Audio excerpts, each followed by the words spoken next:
Praise God. Hallelujah. ഇന്ന് കർത്താവിനെ ആരാധിക്കാനായിട്ട്, കർത്താവിൻ്റെ വചനത്തിൽ നിന്ന് കേൾക്കാനായിട്ട് നമ്മൾ ഓരോരുത്തരും കടന്നു വന്നിരിക്കുകയാണ്. ഇന്ന് കടന്നു വന്നിട്ടുള്ള എല്ലാവരെയും ഞങ്ങൾ കർത്താവ് യേശുക്രിസ്തുവിൻ്റെ നാമത്തിൽ സ്വാഗതം ചെയ്യുന്നു. ഓരോ ദിവസവും ഓരോ ശ്വാസം പോലും നമ്മുടെ കർത്താവ് തരുന്നത് അല്ലേ? ശരിക്കും അതുകൊണ്ടാണ് നമ്മൾ ഓരോരുത്തരും ഇന്നിവിടെ ആയിരിക്കുന്നത്. അപ്പം ആ ഒരു സന്തോഷത്തോടെ നമ്മൾ കർത്താവിനെ ആരാധിക്കാനായിട്ട് പോവുകയാണ്. ഞാൻ ശരിക്കും ഒരു കാര്യം ഷെയർ ചെയ്യാനായിട്ട് ആഗ്രഹിക്കുകയാണ്. ഈ സമയത്ത് ആരാധനയ്ക്കായിട്ട് ഒരുങ്ങിയപ്പം ദൈവം എൻ്റെ ഉള്ളിൽ തന്നൊരു ചിന്തയാണ് ഞാൻ ഷെയർ ചെയ്യാനായിട്ട് ആഗ്രഹിക്കുന്നത്. എന്താണ് ആരാധന? ദൈവത്തെ നമ്മൾ എന്തിനു വേണ്ടിയാണ് ആരാധിക്കുന്നത് എന്നുള്ള രീതിക്ക് ഞാൻ ചിന്തിച്ചപ്പം ശരിക്കും അതൊരു ശീലമാണ്, അല്ലെങ്കിൽ നമ്മൾ ദൈവത്തെ ആരാധിക്കേണ്ടത് നമ്മുടെ കടമയാണ് എന്നതിനേക്കാൾ ഉപരി അതൊക്കെ ആണെങ്കിലും അതിനേക്കാൾ ഉപരി ശരിക്കും നമ്മുടെ ആത്മാവിൻ്റെ ആഴത്തിൽ നിന്ന് നമ്മൾ ദൈവത്തെ സ്നേഹിക്കുകയാണെന്ന് വിളിച്ചു പറയുന്നതാണ് ശരിക്കും ഒരു ആരാധന. അപ്പം ഞാനിത് ചിന്തിച്ച സമയത്ത് നമ്മൾ ആദ്യം പലർക്കും ഈ ഒരു എക്സ്പീരിയൻസ് ഉണ്ടായിട്ടുണ്ടാവാം. രക്ഷിക്കപ്പെട്ട കാലഘട്ടങ്ങളിൽ പലപ്പോഴും ആരാധിക്കാൻ വരുമ്പോൾ നമ്മൾ കുറേ ചോദ്യങ്ങൾ ദൈവത്തോട്, ദൈവം എനിക്ക് അത് വേണം ഇത് വേണം, ആസ്കിങ് ആണ് നമ്മൾ. എനിക്ക് പലതും കിട്ടിക്കഴിഞ്ഞതിന് ശേഷം, കിട്ടണമെന്നുള്ള കാര്യമായിരുന്നു ആദ്യം. പിന്നെ കിട്ടിക്കഴിഞ്ഞതിന് ശേഷം ഇപ്പം എൻ്റെ ലൈഫിൽ നോക്കുകയാണെങ്കിൽ എനിക്ക് സാക്ഷ്യമില്ലാതെ വേറൊന്നും പറയാനില്ല. കർത്താവിൻ്റെ സ്നേഹം ആലോചിക്കുമ്പം നല്ല കരിയർ, നല്ല വിദ്യാഭ്യാസം, നല്ല കുടുംബം, കുഞ്ഞ്, ഭർത്താവ് എല്ലാം എനിക്ക് ദൈവം തന്നപ്പം, നല്ല ജീവിത സാഹചര്യങ്ങൾ, മെച്ചപ്പെട്ട ജീവിത സാഹചര്യങ്ങൾ എല്ലാം ദൈവം തന്നപ്പം പിന്നീട് എന്താണ് ദൈവത്തെ ആരാധിക്കാനുള്ള പിന്നീടാണ് ശരിക്കും അതിനെക്കുറിച്ച് ചിന്തിച്ചത് തന്നെ. അതെൻ്റെ ഒരു വിവരമില്ലായ്മ ആയിരിക്കാം ഒരു പക്ഷേ പിന്നീട് ദൈവം തന്നൊരു ചിന്തയാണ്. നമ്മുടെ കൂടെ നിന്ന് ഒരുപാട് പേര്, കൂട്ടുവിശ്വാസികൾ, അനേകർ, നമ്മുടെ ഒപ്പം രക്ഷിക്കപ്പെട്ട ആളുകളെല്ലാം പിന്തിരിഞ്ഞു പോയപ്പോൾ നമ്മൾ ഇന്നും ആ കർത്താവിൻ്റെ സ്നേഹം മനസ്സിലാക്കി ഇവിടെ ആക്കി വെച്ചിരിക്കുന്നത് ദൈവത്തിൻ്റെ കൃപയാണ്. ആ ഒരു കൃപയ്ക്ക് വേണ്ടിയാണ് നമ്മൾ നന്ദി പറയുന്നത്. അപ്പോൾ ഇത്ര നല്ലവനായ ദൈവത്തെ ഈ ഒരു ഭൂമിയിൽ രുചിച്ചറിയുവാൻ വേണ്ടി ദൈവം എന്നെ ഇവിടെ ആക്കി വെച്ചിട്ടുണ്ടല്ലോ. ആ ഒരു ഭാഗ്യം ഓർത്താണ് നമ്മളിന്ന് കർത്താവിനെ സ്തുതിക്കാൻ പോകുന്നത്. അപ്പോൾ എൻ്റെ ഉള്ളിൽ തന്ന ആ ഒരു ചിന്ത ഞാൻ ഷെയർ ചെയ്തതാണ്. അതായത് സങ്കീർത്തനങ്ങൾ 73 25 26 വാക്യത്തിൽ സങ്കീർത്തനക്കാരൻ ഇങ്ങനെയാണ് പറയുന്നത്: സ്വർഗത്തിൽ എനിക്ക് ആരുള്ളൂ, ഭൂമിയിലും നിന്നെയല്ലാതെ ഞാൻ ഒന്നും ആഗ്രഹിക്കുന്നില്ല. എൻ്റെ മാംസവും ഹൃദയവും ക്ഷയിച്ചു പോകുന്നു, ദൈവം എന്നേക്കും എൻ്റെ ഹൃദയത്തിൻ്റെ പാറയും എൻ്റെ ഓഹരിയുമാകുന്നു. അപ്പോൾ ഈ ഒരു വചനം വെച്ചുകൊണ്ട് നമ്മളിപ്പോൾ പ്രാർത്ഥിക്കാൻ പോവുകയാണ്. നമുക്ക് കണ്ണുകൾ അടയ്ക്കാൻ പ്രാർത്ഥിക്കാം. കർത്താവേ, ഈ ദിവസത്തിനായി ഞങ്ങൾ നന്ദി പറയുന്നു. അങ്ങ് ഞങ്ങൾക്ക് തന്ന സമയത്തിനായി ഞങ്ങൾ നന്ദി പറയുന്നു. കഴിഞ്ഞ ഒരാഴ്ച കാലം കർത്താവേ, ഞങ്ങൾ പല കാര്യങ്ങളിൽ വ്യാപൃതരായിരുന്നപ്പോഴും കർത്താവെ, ഞങ്ങൾ പല പ്രതിസന്ധികളിൽ പെട്ടപ്പോഴും കർത്താവെ, ഞങ്ങൾ അതിനെക്കുറിച്ച് ചിന്തിച്ചപ്പോഴും കർത്താവെ, അദൃശ്യമായി ഞങ്ങളെ സ്നേഹിച്ച, ഞങ്ങളെ കരുതിയ അങ്ങയുടെ സംരക്ഷണത്തിനായി ഞങ്ങളിന്ന് നന്ദി പറയുന്നു കർത്താവ്. ഈ സമയം ഞങ്ങളുടെ ഹൃദയങ്ങളെ തന്നെ കർത്താവെ അങ്ങയുടെ സന്നിധിയിൽ ഒരുക്കുകയാണ് കർത്താവെ. അങ്ങേ ആരാധിക്കുവാൻ കർത്താവെ, അങ്ങിൽ നിന്ന് പ്രാപിക്കുവാൻ, ഞങ്ങളുടെ ജീവിതങ്ങളെ തന്നെ രൂപാന്തരപ്പെടുത്തുന്ന ആ വചനത്തിൻ്റെ ആഴങ്ങളിൽ നിന്ന് കേൾക്കുവാൻ കർത്താവെ ഞങ്ങളെ തന്നെ ഞങ്ങൾ ഒരുക്കുന്നു. ഈ സമയം നമുക്ക് ഒരുമിച്ച് കണ്ണുകളടച്ച് പ്രാർത്ഥനയോടെ ആയിരിക്കാം. നമ്മുടെ ഹൃദയങ്ങളിൽ യേശുവിനോട് പറയാം: യേശുവേ, അങ്ങേ ഉയർത്തുമ്പോൾ കർത്താവെ ഞങ്ങളെ നയിക്കണമേ. പരിശുദ്ധാത്മാവേ, ഞങ്ങളെ നയിക്കണമേ. അങ്ങയുടെ മഹത്വം മനസ്സിലാക്കിക്കൊണ്ട് ആരാധിക്കുവാൻ ഞങ്ങളെ സഹായിക്കണമേ. അങ്ങയുടെ സ്നേഹം കൂടുതൽ കൂടുതൽ മനസ്സിലാക്കി അങ്ങേ ആരാധിക്കുവാൻ ഞങ്ങളെ സഹായിക്കണമേ. Hallelujah, hallelujah. കർത്താവെ, ദൈവത്തെ ഞങ്ങൾ അങ്ങേ ആരാധിക്കുന്നത് കർത്താവെ ഞങ്ങളുടെ ശീലങ്ങൾ മാത്രമല്ല കർത്താവെ, ഞങ്ങളുടെ പ്രാർത്ഥനകൾ മാത്രമല്ല കർത്താവെ, ഞങ്ങളുടെ ആത്മാവിൻ്റെ ആഴങ്ങളിൽ നിന്ന് കർത്താവെ അങ്ങയുടെ നാമത്തെ വിളിച്ചുയർത്തുവാൻ കർത്താവെ, അങ്ങയുടെ സ്നേഹത്തെ വിളിച്ചോതുവാൻ കർത്താവെ, അത് ഞങ്ങൾക്ക് മറ്റുള്ളവർക്ക് പകർന്നു കൊടുക്കുവാൻ ഇടയാക്കണമെന്ന് പ്രാർത്ഥിക്കുന്നു. ഹല്ലേലൂയ. കർത്താവിൻ്റെ സന്നിധിയിൽ എഴുന്നേറ്റ് നിന്നുകൊണ്ട് നമ്മൾ കർത്താവിനെ ആരാധിക്കാൻ പോവുകയാണ്. ഞാൻ നേരത്തെ പറഞ്ഞതുപോലെ ഈ ഒരു ഭൂമിയിൽ കർത്താവിനെ രുചിച്ചറിയുവാൻ കർത്താവ് തന്ന കൃപയ്ക്കായി, എന്ത് ഭാരങ്ങളും എന്ത് പ്രശ്നങ്ങളും വന്നപ്പോഴും നമ്മളെ താങ്ങിയ ആ കർത്താവിൻ്റെ കരത്തിനായി.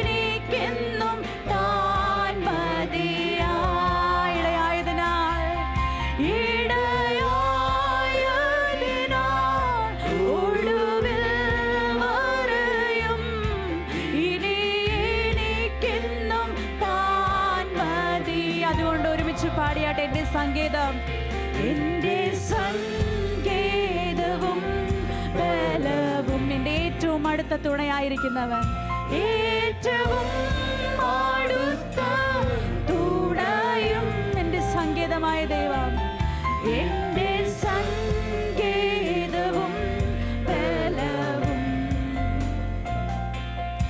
ഏറ്റവും അടുത്ത തുണയും. ഏതൊരാപത്തിലും ഏതൊരാപത്തിലും ഏതോ നേരത്തിലും എനിക്കെന്നുമെൻ ദൈവം.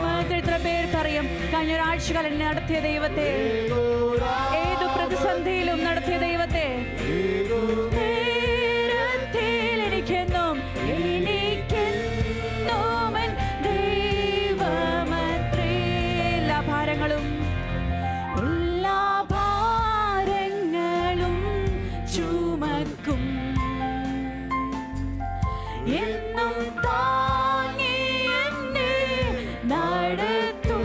അത് അനുഭവിച്ചറിഞ്ഞ നമ്മൾ ഓരോരുത്തരും നന്ദിയുള്ള ഹൃദയങ്ങളോടുകൂടെ കർത്താവിനോട് പറഞ്ഞാട്ടെ, എന്ത് ഭാരമുണ്ടെങ്കിലും എന്നും താങ്ങി എന്നെ നടത്തും. എല്ലാ ഭാരങ്ങളും കർത്താവിനെ ഏൽപ്പിച്ചുകൊണ്ട്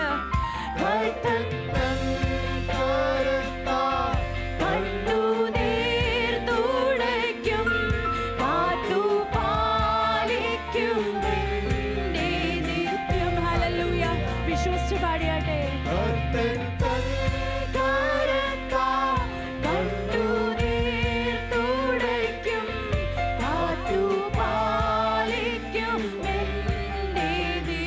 അതുകൊണ്ട് എന്റെ സംഗീതവും ബലവും, എന്റെ സംഗീതവും ബലവും, ഏറ്റവും ഹല്ലേലൂയ, എന്റെ സംഗീതവും ബലവും, ഏറ്റവും അടുത്ത തുണയും. ഏതൊരാപത്തിലും ഏതൊരാപത്തിലും ഏതു നേരത്തിലും എനിക്കെന്നുമെൻ ദൈവമത്രേ. ഏതൊരാപത്തിലൂടെ കടന്നു പോകുമ്പോഴും ഏത് പ്രതിസന്ധിയിലൂടെ പോകുമ്പോഴും എല്ലാം കർത്താവിന്റെ കരങ്ങളിൽ ഏൽപ്പിച്ചാട്ടെ. കർത്താവെ, ഞങ്ങൾ അങ്ങ് ആരാധിക്കാൻ കടന്നു വന്നിരിക്കുന്നു. കർത്താവെ, ഏതൊരാപത്തിലും ഏതൊരാപത്തിലും ഏതു നേരത്തിലും ഏതൊരാപത്തിലും ഏതു നേരത്തിലും എനിക്കെന്നുമെൻ ദൈവം. വിശ്വസിച്ചുകൊണ്ട് ഒന്നുകൂടെ പാടാം നമുക്ക്. ഏതൊരാപത്തിലും ഏതൊരാപത്തിലും ഏതു നേരത്തിലും എനിക്കെന്നുമെൻ ദൈവമത്രേ. ഏതൊരാപത്തിലും ഏതൊരാപത്തിലും ഏതു നേരത്തിലും എനിക്കെന്നുമെൻ ദൈവം. ആ ദൈവത്തോട് പറയാൻ കഴിയുമോ? ഒരു തരി പോലും കുറയില്ല നിന്നോടുള്ള സ്നേഹം. യേശുവേ,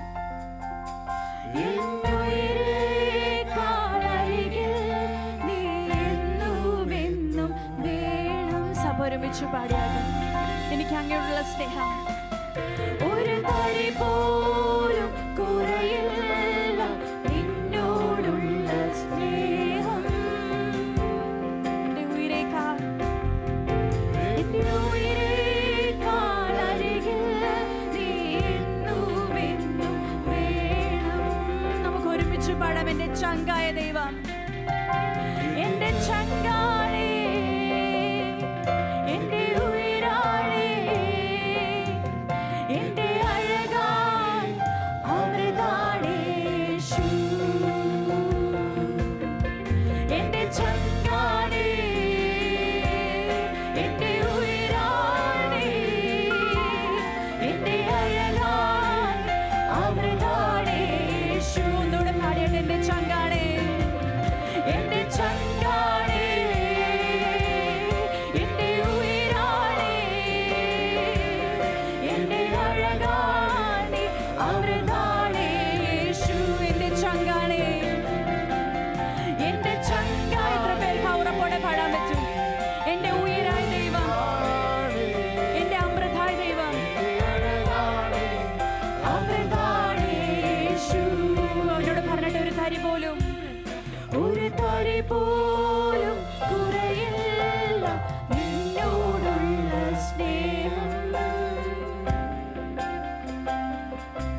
കുറയില്ല.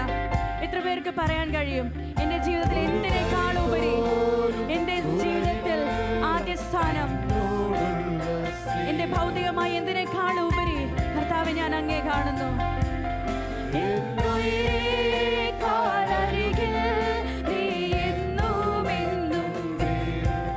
ഹല്ലേലൂയ. എൻ്റെ ചങ്കാണേ, എൻ്റെ ചങ്കാണേ, എൻ്റെ ഉയരാണേ, എൻ്റെ അഴകാണേ, അമൃതാണേ യേശു. എൻ്റെ ചങ്കാണേ, എൻ്റെ ചങ്കാണേ,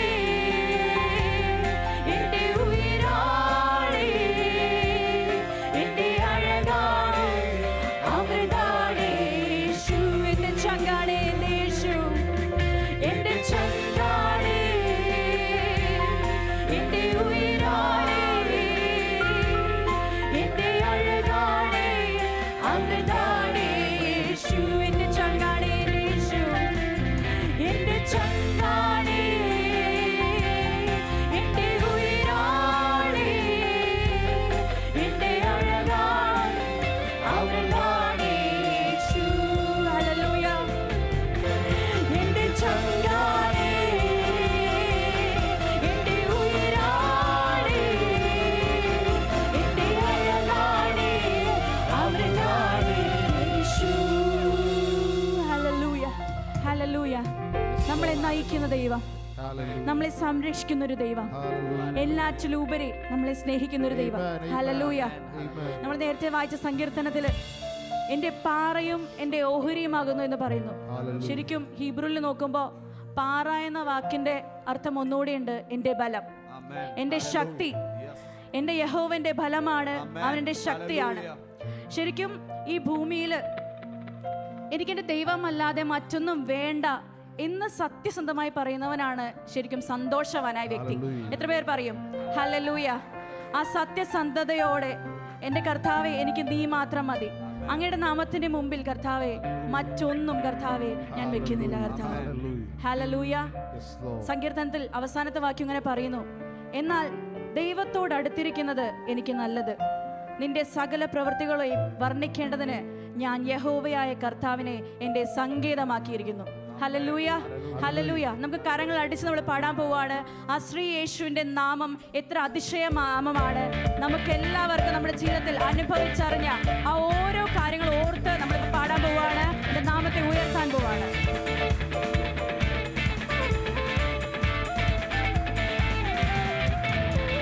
യേശുനാമം അതിശയനാമം, ഏഴെനിക്കിമ്പനാമം. കരങ്ങളടിച്ച് ശ്രീയേശുനാമം അതിശയനാമം, ഏഴെനിക്കിമ്പനാമം. എല്ലാ നാമത്തിലും, എല്ലാ നാമത്തിലും മേലായ നാമം, ഭക്തജനം വാഴ്ത്തും നാമം. എല്ലാ നാമത്തിലും മേലായ നാമം, ഭക്തജനം വാഴ്ത്തുന്ന നാമത്തിന്റെ മുൻപിൽ എല്ലാ മുഴങ്കാലും മടങ്ങിടും തിരുമുൻപിൽ വല്ലഭത്വമുള്ള നാമം. എല്ലാ മുഴങ്കാലും മടങ്ങിടും തിരുമുൻപിൽ വല്ലഭത്വമുള്ള. കരങ്ങളടിച്ച് ശ്രീയേശുനാമം, ശ്രീയേശുനാമം അതിശയനാമം, ഏഴെനിക്കിമ്പനാമം. ഹല്ലേലൂയ. ശ്രീയേശുനാമം അതിശയനാമം, ഏഴെനിക്കിമ്പനാമം. എണ്ണമില്ല പാപം, എണ്ണമില്ല പാപം എന്നിൽ നിന്നും നീക്കാൻ എന്നിൽ കനിഞ്ഞ നാമം. എണ്ണമില്ല പാപം എന്നിൽ നിന്നും നീക്കാൻ എന്നിൽ കനിഞ്ഞ നാമം. ഹല്ലേലൂയ. അന്യനെന്ന മേലെഴുത്ത് എന്നേക്കുമായി മായ്ച്ചു തന്ന ഉന്നതന്റെ വന്ധ്യനാമം. അന്യനെന്ന മേലെഴുത്ത് എന്നേക്കുമായി മായ്ച്ചു തന്ന ഉന്നതന്റെ വന്ധ്യനാമം. ശ്രീയേശുനാമം, ശ്രീയേശുനാമം അതിശയനാമം, ഏഴെനിക്കിമ്പനാമം. ശ്രീയേശുനാമം അതിശയനാമം, ഏഴെനിക്കിമ്പനാമം. ഭൂതബാധിതർക്കും ജ്ഞാനവ്യാധിക്കാർക്കും മോചനം കൊടുക്കും നാമം. ഭൂതബാധിതർക്കും ജ്ഞാനവ്യാധിക്കാർക്കും മോചനം കൊടുക്കുന്ന അത്ഭുതം പ്രവർത്തിക്കുന്ന നാമത്തെ. കുരുടർക്കും കൂരുടർക്കും മൂടന്തർക്കും കുഷ്ഠരോഗികൾക്കുമെല്ലാം വിടുതലും നൽകും നാമം. കൂരുടർക്കും മൂടന്തർക്കും കുഷ്ഠരോഗികൾക്കുമെല്ലാം വിടുതലും നൽകുന്ന അത്ഭുതനാമത്തെ ശ്രീയേശുനാമം അതിശയനാമം അതിശയനാമത്തെ കരങ്ങൾ അടിച്ച് ശ്രീയേശുനാമം അതിശയനാമം കേൾക്കിമ്പനാ പാപപരിഹാരം പാപപരിഹാരത്തിൽ പാപികളെ തേടി പാരിടത്തിൽ വന്ന നായനെ ഓരോരുത്തരെയും തേടി വന്നവൻ പാപപരിഹാരത്തിൽ പാപികളെ തേടി പാരിടത്തിൽ വന്ന നാമം ഹല്ലേലൂയ പാപമറ്റ ജീവിതത്തിൽ മാതൃകയെ കാട്ടിത്തന്ന പാവനമാം പുണ്യനാമം പാപമറ്റ ജീവിതത്തിൽ മാതൃകയെ കാട്ടിത്തന്ന പാവനമാം പുണ്യനാമം യേശുവിന്റെ നാമം ശ്രീയേശുനാമം അതിശയനാമം ഏഴെനിക്കിമ്പനാമം ശ്രീയേശുനാമം അതിശയനാമം ഏഴെനിക്കിമ്പനാ എല്ലാ നാമത്തിലും മേലായ നാമം ഭക്തജനം വാഴ്ത്തുന്ന തുറന്നുകൊണ്ടവൻ ആരാധിച്ചാട്ടെ എല്ലാ നാമത്തിനും മേലായ നാമം ഭക്തജനം വാഴ്ത്തുന്ന എല്ലാ മുഴങ്കാലും മടങ്ങിടും തിരുമുമ്പിൽ വല്ലഭത്വമുള്ള നാമം എല്ലാ മുഴങ്കാലും മടങ്ങിടും തിരുമുമ്പിൽ വിശ്വസിച്ചുകൊണ്ട് യേശുവിന്റെ നാമത്തെ ശ്രീയേശുനാമം അതിശയനാമം ഏഴെനിക്കിമ്പനാമം ശ്രീയേശുനാമം അതിശയനാമം ഏഴെനിക്കിമ്പനാ പാപപരിഹാരം പാപപരിഹാരാർത്ഥം പാതകളെ തേടി പാരിടത്തിൽ വന്ന നാമം പാപപരിഹാരാർത്ഥം പാതകളെ തേടി പാരിടത്തിൽ വന്ന നാമം നമ്മെ ഓരോരുത്തരെയും തേടി വന്നവൻ ജീവിതത്തിൽ മാതൃകയെ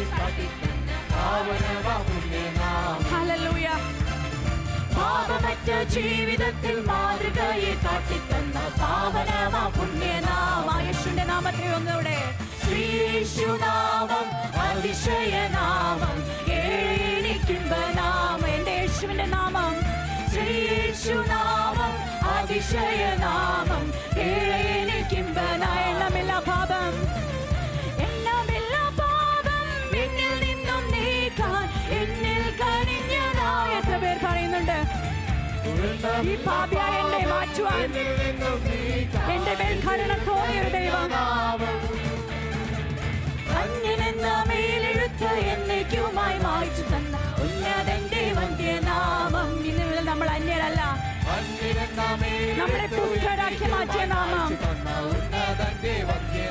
അത്ഭുത നാമത്തെ ശ്രീയേശുനാമം അതിശയനാമം ഏഴെനിക്കിമ്പനാമം ശ്രീയേശുനാമം അതിശയനാമം ഏഴെനിക്കിമ്പനാ ശ്രീയേശുനാമം ശ്രീയേശുനാമം അതിശയനാമം ഏഴെനിക്കിമ്പനാമം ശ്രീയേശുനാമം ശ്രീയേശുനാമം അതിശയനാമം ഏഴെനിക്കിമ്പനാ അതുകൊണ്ട് ഹല്ലേലൂയ ഹല്ലേലൂയ ഹല്ലേലൂയ ഹല്ലേലൂയ ഹല്ലേലൂയ സഭകരങ്ങൾ ഉയർത്തി ഹല്ലേലൂയ ഹല്ലേലൂയ ഹല്ലേലൂയ ഹല്ലേലൂയ ഹല്ലേലൂയ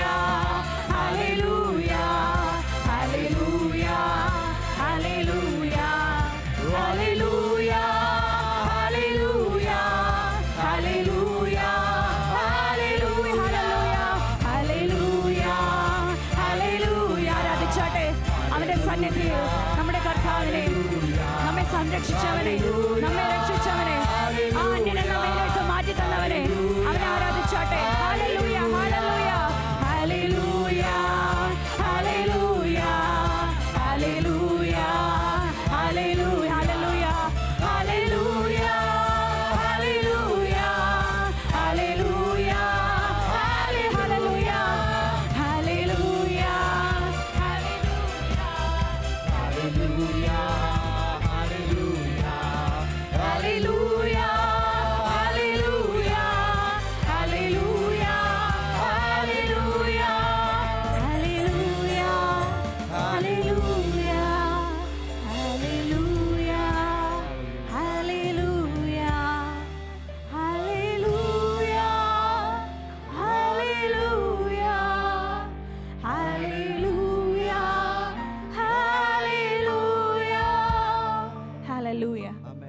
ഹല്ലേലൂയ. എത്ര പേർ പറയുന്നുണ്ട് ഒരു മനുഷ്യന് വേണ്ട ഏറ്റവും മഹത്തായ ഒരു ഗുണമെന്ന് പറയുന്നത് നമ്മുടെ ദൈവത്തെ അറിയുകയും അവന്റെ സന്നിധിയിൽ സന്തോഷത്തോടെ ചെല്ലുകയും ചെയ്യുന്നതാണ്. ഹല്ലേലൂയ, ഹല്ലേലൂയ. ആ സന്തോഷമുള്ളവർ ഒരുമിച്ച് കരങ്ങൾ അടിച്ചോ ദൈവത്തെ സ്തുതിച്ചാട്ടെ. ഹല്ലേലൂയ, ഹല്ലേലൂയ, ഹല്ലേലൂയ, ഹല്ലേലൂയ. ഈ ലോകത്തെ എന്തെല്ലാം മാറിപ്പോയാലും നമ്മുടെ കർത്താവിൻ്റെ സ്നേഹം നിലനിൽക്കും. ആമേൻ, ആമേൻ.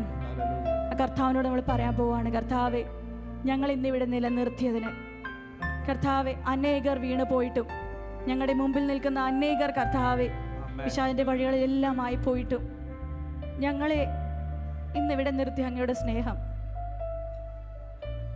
ഞങ്ങളെ തേടി വന്ന അങ്ങയുടെ സ്നേഹം, ഞങ്ങൾ വഴിതെറ്റിപ്പോയപ്പോഴും കർത്താവെ ഞങ്ങൾക്ക് വേണ്ടി കാത്തു നിന്ന അങ്ങയുടെ സ്നേഹം, തിരികെ വരുന്നത് കാത്തു നിന്ന അങ്ങയുടെ വലിയ സ്നേഹം, ആ കർത്താവിനോട് പറഞ്ഞാട്ടെ, കർത്താവെ അങ്ങയുടെ മുമ്പിൽ കാഴ്ചവെക്കുവാൻ ഞങ്ങൾക്ക് മറ്റെന്തുണ്ട് കർത്താവ്? ഞങ്ങളുടെ സ്നേഹമല്ലാതെ, ഞങ്ങളുടെ ജീവിതമല്ലാതെ കർത്താവെ ഞങ്ങൾക്ക് മറ്റെന്തുണ്ടപ്പ? ആ കർത്താവിനോട് പറഞ്ഞാട്ടെ, കർത്താവെ നീ എന്നെ സ്നേഹിച്ചതിനാൽ ഞാൻ ഇന്നുണ്ട് കർത്താവെ. ഹല്ലേലൂയ. ഞാൻ ഇന്നിവിടെ നിൽക്കുന്നു കർത്താവെ, എൻ്റെ ഹൃദയം മുഴുവനായി ഞാൻ സമർപ്പിക്കുന്നു. എന്നെ നിലനിർത്തണമേ കർത്താവെ. ആ കർത്താവിനോട് പറഞ്ഞാട്ടെ, എന്നെ നിലനിർത്തണമേ കർത്താവെ. അങ്ങയുടെ സ്നേഹത്തിൽ ഞാൻ ആദ്യം മനസ്സിലാക്കി, അങ്ങയുടെ സ്നേഹത്തിൽ കർത്താവെ എന്നെ നിലനിർത്തണമേ. എത്ര പേർ പറയും ഇതല്ലാതെ മറ്റെന്ത് ഭാഗ്യമുണ്ട് എൻ്റെ ജീവിതത്തിൽ? ഇതുപോലുള്ളൊരു ഭാഗ്യം കർത്താവെ. ഹല്ലേലൂയ. ഹൃദയത്തെ മുഴുവനായി സമർപ്പിച്ചുകൊണ്ട് നമുക്ക് പാടാം, കർത്താവെ അങ്ങയുടെ സ്നേഹത്തിൽ അങ്ങയുടെ മഹത്വം കാണുവാൻ ഇത് ഭാഗ്യമാണെന്ന് തിരിച്ചറിയുക ഞങ്ങളെ സഹായിക്കണമേ അപ്പ.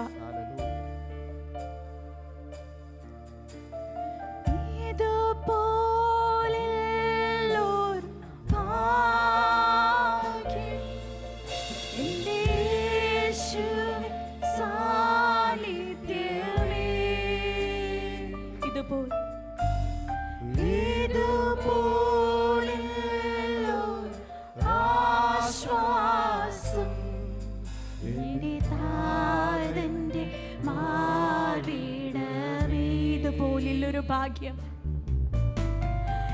ഇതുപോലൊരു ഭാഗ്യം എൻ്റെ യേശുവിൻ സാന്നിധ്യം. എത്ര പേർ പറയും കർത്താവിന്റെ ജീവിതത്തിൽ കർത്താവെ അങ്ങേ അറിയുന്നതിനേക്കാൾ ഉപരി മറ്റെന്ത് ഭാഗ്യമുണ്ട് കർത്താവെ? എന്നെ നിലനിർത്തുന്നതിനേക്കാൾ ഉപരി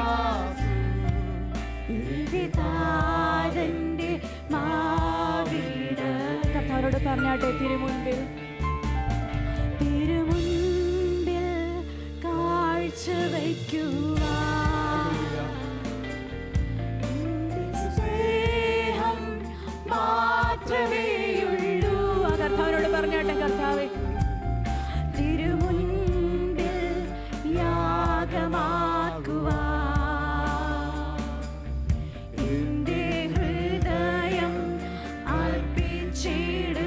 കർത്താവിനോട് പറഞ്ഞാട്ടെ, തിരുമുൻപിൽ കാഴ്ച വയ്ക്കുവാ എൻ്റെ സ്നേഹം, എൻ്റെ ജീവിതം കർത്താവേ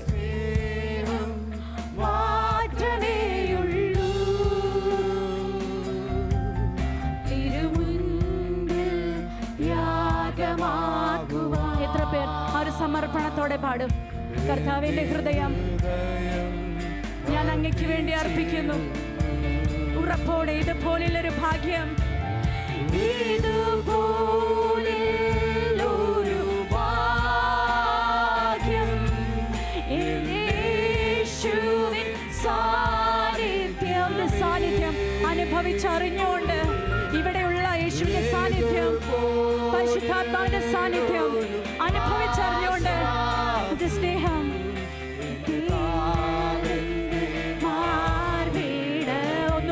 നമുക്ക് ഇതുപോലുള്ളൊരു ഭാഗ്യം, ഇതുപോലുള്ളൊരു ഭാഗ്യം എൻ്റെ യേശുവിൻ സാന്നിധ്യം. ഒരു വിശ്വാസിക്ക് ഇതിനേക്കാൾ ഉപരി എന്ത് ഭാഗ്യമാണുള്ളത് ദൈവമക്കളെ? ഹല്ലേലൂയ.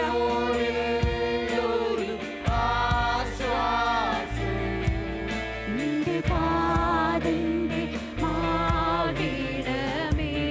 അവൻ നമുക്ക് വേണ്ടി സ്വർഗ സുഖപീഠം വെടിഞ്ഞ് എന്നെ തേടി വന്നവനേ, തേജസ്സിന്റെ വസ്ത്രമൂരിഞ്ഞ് തന്നെത്താൻ താഴ്ത്തി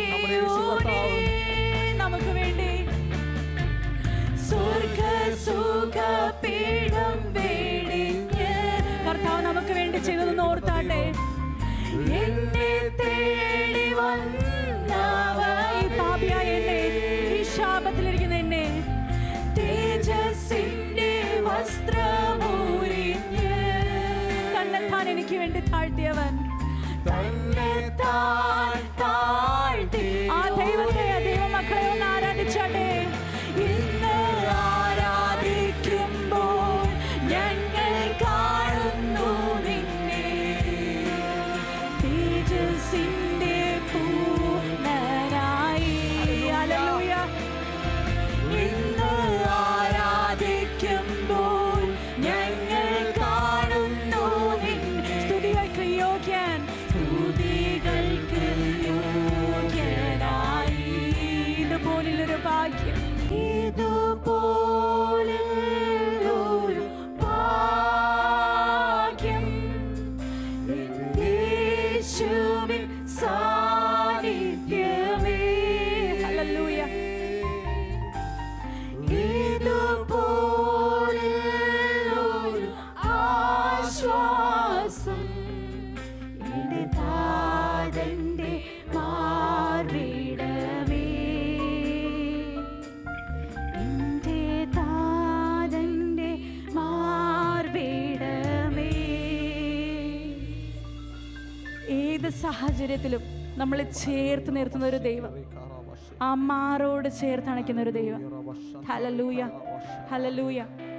കർത്താവേ, നിന്റെ സ്നേഹമാണ് എൻ്റെ ജീവൻ എന്ന് എത്ര പേര് പറയും. ഹല്ലേലൂയ. എൻ്റെ ഉള്ളിൽ ജീവൻ തുടിക്കുന്നത് കർത്താവേ, അങ്ങ് ഞങ്ങളെ സ്നേഹിച്ചത് കൊണ്ടാണ്, ഞങ്ങളുടെ ഉള്ളിൽ പ്രത്യാശയുള്ളത് കൊണ്ടാണ് കർത്താവേ. Hallelujah, hallelujah. അങ്ങയുടെ സന്നിധിയിൽ ഞങ്ങളായിരിക്കും.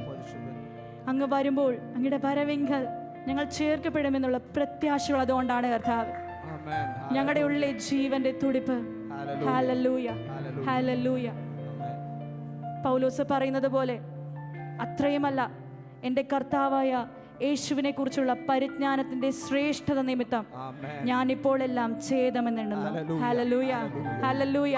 ആ പരിജ്ഞാനത്തിന്റെ ശ്രേഷ്ഠതയിലോട്ട് വളരുവാൻ പരിശുദ്ധാത്മാവെ ഞങ്ങളെ സഹായിക്കണമേ. ഞങ്ങളെ വചനത്തിൽ വളരുവാൻ സഹായിക്കണമേ. ക്രിസ്തു ആരാണ്, ഞങ്ങൾക്ക് വേണ്ടി ചെയ്തത് എന്താണ്, ഇനി എന്താണ് ചെയ്യുന്നത്, കർത്താവേ, ആ പരിജ്ഞാനത്തിൽ വളരുവാൻ ഞങ്ങളെ സഹായിക്കണമേ കർത്താവേ. ഹല്ലേലൂയ. കർത്താവേ, ഞങ്ങളുടെ ആത്മാവിൻ്റെ ജീവനും കർത്താവേ അങ്ങയുടെ കരങ്ങളിലാണ് കർത്താവേ. ഞങ്ങളെ തന്നെ ഞങ്ങൾ ഈ സമയം സമർപ്പിച്ചു പ്രാർത്ഥിക്കുകയാണ്. അപ്പ കർത്താവേ, അങ്ങയോടുള്ള യഥാർത്ഥമായ സ്നേഹബന്ധമാണ് ഞങ്ങളുടെ യഥാർത്ഥ സമ്പത്ത് എന്ന് മനസ്സിലാക്കുവാൻ ഞങ്ങളെ സഹായിക്കണമേ എന്ന് പ്രാർത്ഥിക്കുന്നു. ഓരോരുത്തരെയും അങ്ങ് സഹായിക്കണമെന്ന് പ്രാർത്ഥിക്കുന്നു. അങ്ങയിൽ നിലനിൽക്കുവാൻ അങ്ങയുടെ കരുണ ഞങ്ങളുടെ മേലുണ്ടാകണമേ എന്ന് പ്രാർത്ഥിക്കുന്നു. എല്ലാറ്റിലും ഉപരി അപ്പ യേശുവേ, അങ്ങയുടെ നാമം ഉയരപ്പെടട്ടെ, മഹത്വപ്പെടട്ടെ, യേശുവേ നാമത്തിൽ തന്നെ. ആമേൻ.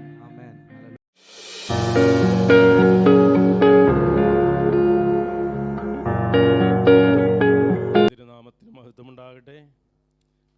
ഹല്ലേലൂയ. നമുക്ക് എഫെസ്യർ ലേഖനം 2-ാം അധ്യായത്തിൻ്റെ 1 മുതലുള്ള വാക്യങ്ങൾ വായിച്ച് നമുക്ക് കർത്തൃമേശയിൽ ശുശ്രൂഷയിലേക്ക് കിടക്കാം. അതിക്രമങ്ങളാലും പാപങ്ങളാലും മരിച്ചവരായിരുന്ന നിങ്ങളെയും അവൻ ഉയർപ്പിച്ചു. അവയിൽ നിങ്ങൾ മുമ്പേ ഈ ലോകത്തിൻ്റെ കാലഗതിയെയും ആകാശത്തിലെ അധികാരത്തിനും അനുസരണക്കേടിൻ്റെ മക്കളിൽ ഇപ്പോൾ വ്യാപരിക്കുന്ന ആത്മാവിനും അധിപതിയായവനെയും അനുസരിച്ച് നടന്നു. അവരുടെ ഇടയിൽ നാം എല്ലാവരും മുമ്പേ നമ്മുടെ ജഡമോഹങ്ങളിൽ നടന്നു, ജഡത്തിനും മനോവികാരങ്ങൾക്കും ഇഷ്ടമായത് ചെയ്തുകൊണ്ട് മറ്റുള്ളവരെ പോലെ പ്രകൃതിയാൽ കോപത്തിൻ്റെ മക്കളായിരുന്നു. കരുണാസമ്പന്നനായ ദൈവമോ നമ്മെ സ്നേഹിച്ച മഹാസ്നേഹം നിമിത്തം അതിക്രമങ്ങളാൽ മരിച്ചവരായിരുന്ന നമ്മെ ക്രിസ്തുവിനോടുകൂടെ ജീവിപ്പിക്കുകയും കൃപയാലത്രേ നിങ്ങൾ രക്ഷിക്കപ്പെട്ടിരിക്കുന്നത്. ക്രിസ്തു യേശുവിൽ നമ്മെക്കുറിച്ചുള്ള വാത്സല്യത്തിൽ തൻ്റെ കൃപയുടെ അത്യന്തദാനം വരുംകാലങ്ങളിൽ കാണിക്കേണ്ടതിന് ക്രിസ്തു യേശുവിൽ അവനോടുകൂടെ ഉയർത്തെഴുന്നേൽപ്പിച്ചു സ്വർഗത്തിലിരുത്തുകയും ചെയ്തു. കൃപയാലല്ലോ നിങ്ങൾ വിശ്വാസം മൂലം രക്ഷിക്കപ്പെട്ടിരിക്കുന്നത്. അതിന് നിങ്ങൾ കാരണമല്ല, ദൈവത്തിൻ്റെ ദാനമത്രയാകുന്നു. ആരും പ്രശംസിക്കാതിരിപ്പാൻ പ്രവൃത്തികളും കാരണമല്ല. നാം അവൻ്റെ കൈപ്പണിയായി സൽപ്രവൃത്തികൾക്കായിട്ട് ക്രിസ്തു യേശുവിൽ സൃഷ്ടിക്കപ്പെട്ടവരാകുന്നു. നാം ചെയ്തു പോരേണ്ടതിന് ദൈവം അവ മുന്നൊരുക്കിയിരിക്കുന്നു. ആകയാൽ നിങ്ങൾ മുമ്പേ പ്രകൃതിയാൽ ജാതികളായിരുന്നു. ജഡത്തിൻ കൈയാലുള്ള പരിച്ഛേദനയേറ്റു. പരിച്ഛേദനക്കാർ എന്ന പേരുള്ളവർ അഗ്രചർമ്മക്കാർ എന്ന് വിളിക്കപ്പെട്ടിരുന്നു. അക്കാലത്തെ നിങ്ങൾ ക്രിസ്തുവിനെ കൂടാതെയുള്ളവരും ഇസ്രായേൽ പൗരത്വത്തോട് സംബന്ധമില്ലാത്തവരും വാഗ്ദത്തത്തിൻ്റെ നിയമങ്ങൾക്ക് അന്യരും പ്രത്യാശയില്ലാത്തവരും ലോകത്തിൽ ദൈവമില്ലാത്തവരുമായിരുന്നു എന്ന് ഓർത്തുകൊള്ളുവിൻ.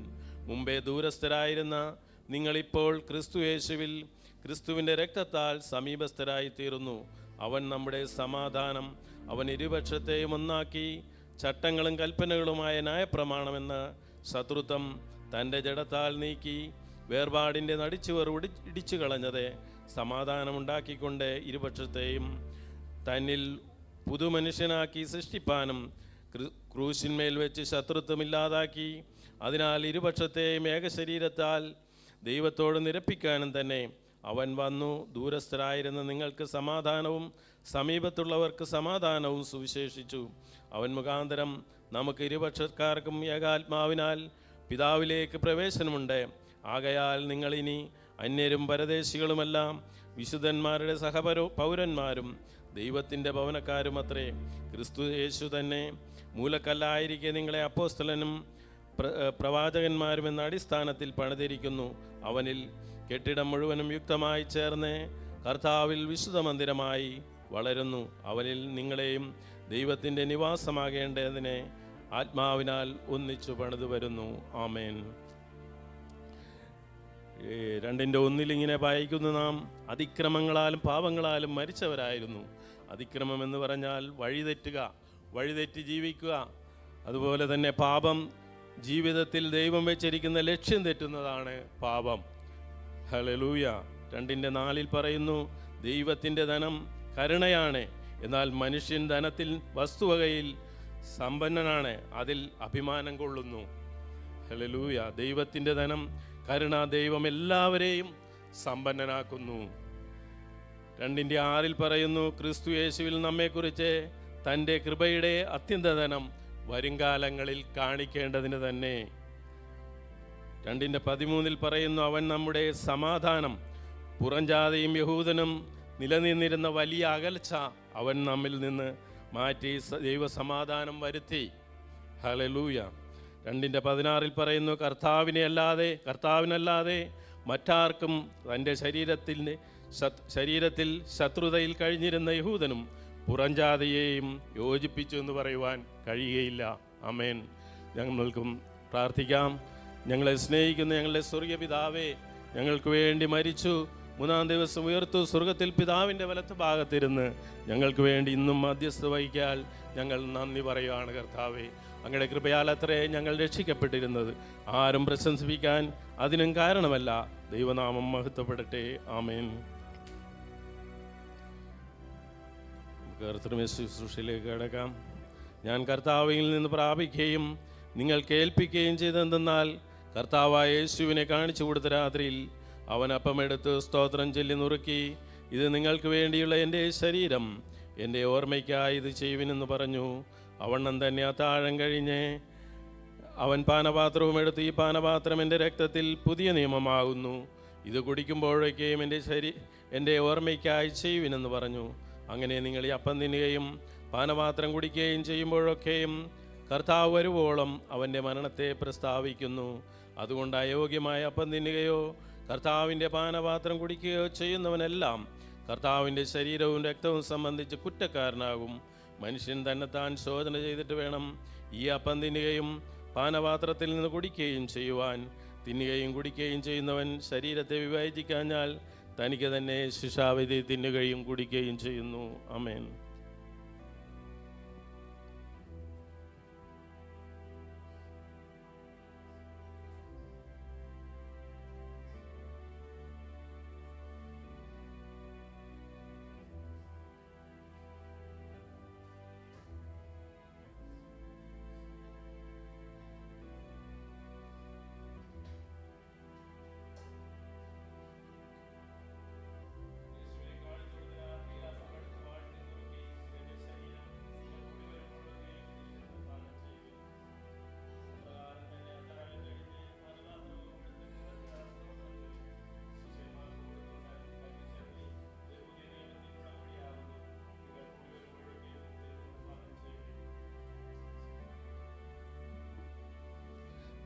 ശുശ്രൂഷകന്മാർ വന്ന് ഇത് എല്ലാവർക്കും കൊടുക്കുന്നതാണ്.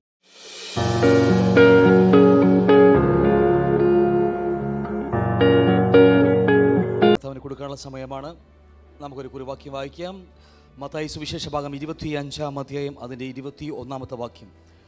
മത്തായി എഴുതിയ സുവിശേഷം 25-ാം അധ്യായം അതിൻ്റെ 21-ാമത്തെ വാക്യം ഇങ്ങനെ പറയുന്നു: അതിന് യജമാനൻ നന്ന് നല്ലവനും വിശ്വസ്തനുമായ ദാസനെ, നീ അല്പത്തിൽ വിശ്വസ്തനായിരുന്നു, ഞാൻ നിന്നെ അധികത്തിൽ വിചാരകനാക്കും.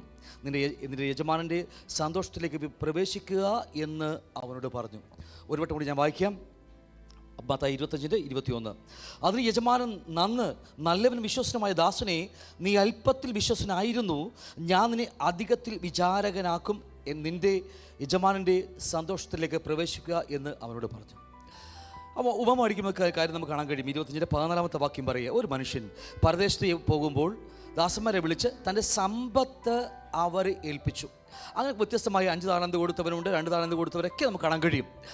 ആ യജമാനൻ ഏൽപ്പിച്ചു കൊടുത്തത് ഒരു സമ്പത്ത്, അതിൽ ദാസന്മാരെ ഏൽപ്പിച്ചിട്ട് യജമാനൻ ആയിട്ട് വന്ന് പറയുന്നൊരു വാക്യമാണ്: 5 കൊടുത്തവൻ 5 കൊണ്ട് 5 നേടിയപ്പോൾ അവനോട് പറയുന്നൊരു വാക്യം ഇങ്ങനെയാണ്: അതിന് യജമാനൻ നന്ന് നല്ലവനും വിശ്വസ്തനുമായ ദാസനെ, നീ അല്പത്തിൽ വിശ്വസ്തനായിരുന്നു, ഞാൻ നിന്നെ അധികത്തിൽ വിചാരകനാക്കും.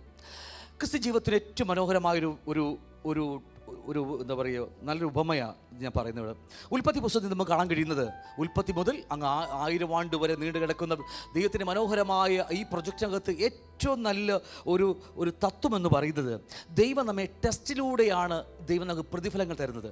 ഇവിടെയും നമുക്ക് യജമാനൻ പോകുമ്പോൾ ആ ഒരു അല്പം അവരെ ഏൽപ്പിച്ചിട്ടുണ്ട്. അവിടെ പറഞ്ഞ ആൾ നിന്നെ താലന്ത് ഏൽപ്പിച്ചു, അവൻ വ്യാപാരം ചെയ്തു, എന്നിട്ട് പറയുക അല്പത്തിൽ നീ വിശ്വസ്തനായത്. അപ്പോൾ യജമാനൻ ഏൽപ്പിച്ചു പോയ സമ്പത്ത് അത് അല്പമായിരുന്നു എന്നും പറയുക. എന്നിട്ട് നീ അതിൽ വിശ്വസ്തത കാണിച്ചുകൊണ്ട് ഞാൻ നിന്നെ അധികത്തിൽ ഭരമേൽപ്പിക്കുന്നു എന്ന് പറഞ്ഞ കാര്യമാണ്. ഇവിടെ മറ്റൊന്നുമല്ല, ഈ അല്പത്തിൽ എന്ന് പറയുന്നത് നമ്മുടെ ജീവിതത്തിൽ ദൈവം തന്നിരിക്കുന്ന സമ്പത്ത്. ഇവിടുത്തെ വിഷയം സമ്പത്ത് മാത്രമല്ല, നമ്മുടെ ആരോഗ്യം ദൈവം നമുക്ക് തന്നതാ, നമ്മുടെ ഇൻഫ്ലുവൻസുകൾ, നമ്മുടെ ജോലി, നമ്മുടെ ബിസിനസ്, നമുക്ക് എന്തൊക്കെയുണ്ടോ അത് മുഴുവൻ യജമാനൻ നമ്മെ ഏൽപ്പിച്ചിരിക്കുന്നത്. അതുകൊണ്ട് കൊറിന്ത്യർക്കെങ്കിലും വാക്കുണ്ട്, അവൻ നമ്മെ വിലക്ക് വാങ്ങിയിരിക്കുന്നു, താങ്കൾക്കുള്ളവരല്ല എന്ന് നമ്മൾ പറയാം. നമ്മൾ എല്ലാം നമുക്കുള്ളതല്ല, നമ്മളെ വിളിച്ച യജമാനൻ്റെ സമ്പത്ത് നമ്മളെല്ലാവരും. അതുകൊണ്ട് ഈ ലോകത്തിൽ യജമാനൻ നമുക്ക് എന്തൊക്കെ തന്നിട്ടുണ്ടോ, ഇവിടുത്തെ വിഷയം ഇപ്പം സമ്പത്തിനെ കുറിച്ചാണ്. സമ്പത്തും നമുക്ക് കിട്ടുന്ന മാസം കിട്ടുന്ന ശമ്പളമാവട്ടെ, നമ്മുടെ ബിസിനസ്സിൽ നിന്ന് കിട്ടുന്ന വരുമാനമാകട്ടെ, എന്താണെങ്കിലും അതിൽ 100% നമ്മുടെ കർത്താവിന് തന്നെയാണ്. നോക്കി, അത് അല്പമേ ഉള്ളൂ, അതിന് ദീർഘായുസില്ല. അത് തിത്തിരിപ്പക്ഷി പോലെ അത് കൂടി വെച്ച് മറന്നു പോകും. അത് ഒരുപക്ഷെ നമുക്ക് തോന്നും നമ്മുടെ കയ്യിലാണല്ലോ ഇരിക്കുന്നത്, സുഖമായിരിക്കും, നമ്മുടെ സ്വന്തമാണെന്നൊക്കെ വിചാരിക്കും. പക്ഷേ ആ കൂടിൽ മുട്ടയിട്ട് നാളെ ഒരു ദിവസം കഴിയുമ്പോൾ അതിൻ്റെ കാലപരിധി കഴിയുമ്പോൾ അതങ്ങ് മറന്നു പോകും. അത്രയേ ഉള്ളൂ. ഈ ലോകത്ത് തരുന്ന ദൈവം തരുന്ന ഏത് നന്മകളും അത്രമേ ഉള്ളൂ. അങ്ങേയറ്റം പോയ ശവപ്പറമ്പിൽ വരെ പുകത്തുള്ളൂ. അതുകൊണ്ട് അല്പത്തിൽ വിശ്വസ്തനായിരിക്കുക. അത് പറഞ്ഞാൽ ദൈവം നമ്മെ ഏൽപ്പിച്ചിരുന്ന സമ്പത്തുണ്ടല്ലോ, അത് യഥാർത്ഥമായി അവൻ്റെയാണെന്ന് അറിഞ്ഞ് കിട്ടുന്നതിൻ്റെ ഏറ്റവും ശ്രേഷ്ഠമായത്, ഏറ്റവും ഒന്നാമത് അവന് വേണ്ടി കൊടുക്കുവാൻ നമുക്ക് മനസ്സുണ്ടെങ്കിൽ ദൈവം നമ്മെ ഈ ഭൂമിയിൽ നന്മകൾ തന്നിരിക്കുമെന്നതിൽ യാതൊരു സംശയം നമുക്കിവിടെ ഇല്ല. പലപ്പോഴും നമ്മൾ വിത്തുകൾ ആ നന്മക്കകത്ത്, ഒരു പക്ഷേ നമുക്ക് മാസം കിട്ടുന്ന 10,000 രൂപയാകും, 1,00,000 രൂപയായിരിക്കും നമുക്ക് വരുമാനം. അതിനകത്ത് ദൈവം വിത്ത് നൽകിയിട്ടുണ്ട്. ആ വിത്ത് വിതച്ചാൽ മാത്രമേ നമുക്ക് അടുത്ത വർഷം കൊയ്യാൻ കഴിയത്തുള്ളൂ. ഈ വിത്തും കൂടി തിന്നിട്ട് നമുക്ക് അടുത്ത വർഷം കൊയ്യണമെന്ന് പറഞ്ഞാൽ ദൈവത്തിന് പോലും ഒന്നും ചെയ്യാൻ കഴിയത്തില്ല. അതുകൊണ്ടാണ് ദൈവം തന്ന അല്പമേ ഉള്ളൂ എങ്കിലും അതിൽ നിന്ന് ദൈവത്തിന് വേണ്ടി വേർതിരിച്ച് മാറ്റുവാൻ ഒരു മനസ്സ് നമുക്കുണ്ടായിരിക്കണം എന്ന്. അങ്ങനെ മാറ്റുന്നവരാണ് യഥാർത്ഥമായി വിതയ്ക്കുന്നവരാ ഒരു നാൾ കൊയ്യാൻ പോകുന്നവർ. ഈ തത്വം നിങ്ങളുടെ മനസ്സിൻ്റെ അടിത്തറയിൽ സൂക്ഷിച്ചിട്ടോ, ഈ വിതക്കാതെ ആരും കൊയ്യാമെന്ന് വിചാരിച്ചാൽ അത് ലോകത്തിൽ സംഭവിക്കത്തില്ല, ക്രിസ്തീയ ജീവിതത്തിൽ സംഭവിക്കത്തില്ല എന്നറിയുക. ദൈവം എന്ത് തന്നാലും, ആരോഗ്യമാവട്ടെ, ആരോഗ്യമുള്ളപ്പോൾ അവന് വേണ്ടി വിതക്കുക. സംസാരിക്കാൻ കഴിവുള്ളപ്പോൾ അവന് വേണ്ടി വിതക്കുക. വായിക്കാൻ കണ്ണിനൊക്കെ നല്ല കാഴ്ചയുള്ളപ്പോൾ അവന് വേണ്ടി വിതക്കുക. അല്ലേ, നന്മ ഉള്ളപ്പോൾ അതവന് വേണ്ടി വിതക്കുക, ഉള്ളത് കൊടുക്കുക. അവന് വേണ്ടി കൊടുത്താൽ ഒരു സത്യം ഞാൻ പറയാം, ഈ ആയുസ്സിൽ ഭൂമിയിൽ വെച്ച് തന്നെ നിങ്ങൾക്കതിന് നന്മകൾ അനുഭവിക്കാൻ കഴിയും. തലമുറകളുടെ കരങ്ങളിലും അത് വന്നു വീരും, യാതൊരു സംശയം നമുക്കില്ല. അതുകൊണ്ട് നമ്മൾ കണ്ണെടുക്കാം, പ്രാർത്ഥിക്കാം. കർത്താവിന് കൊടുക്കാനുള്ളത് നമ്മുടെ കരങ്ങളിലേക്ക് എടുക്കാം. പിതാവ്, ഞങ്ങൾ ഒരുമിച്ച് വീണ്ടും അങ്ങയുടെ മുമ്പിലേക്ക് കടന്നു വരികയാണ്.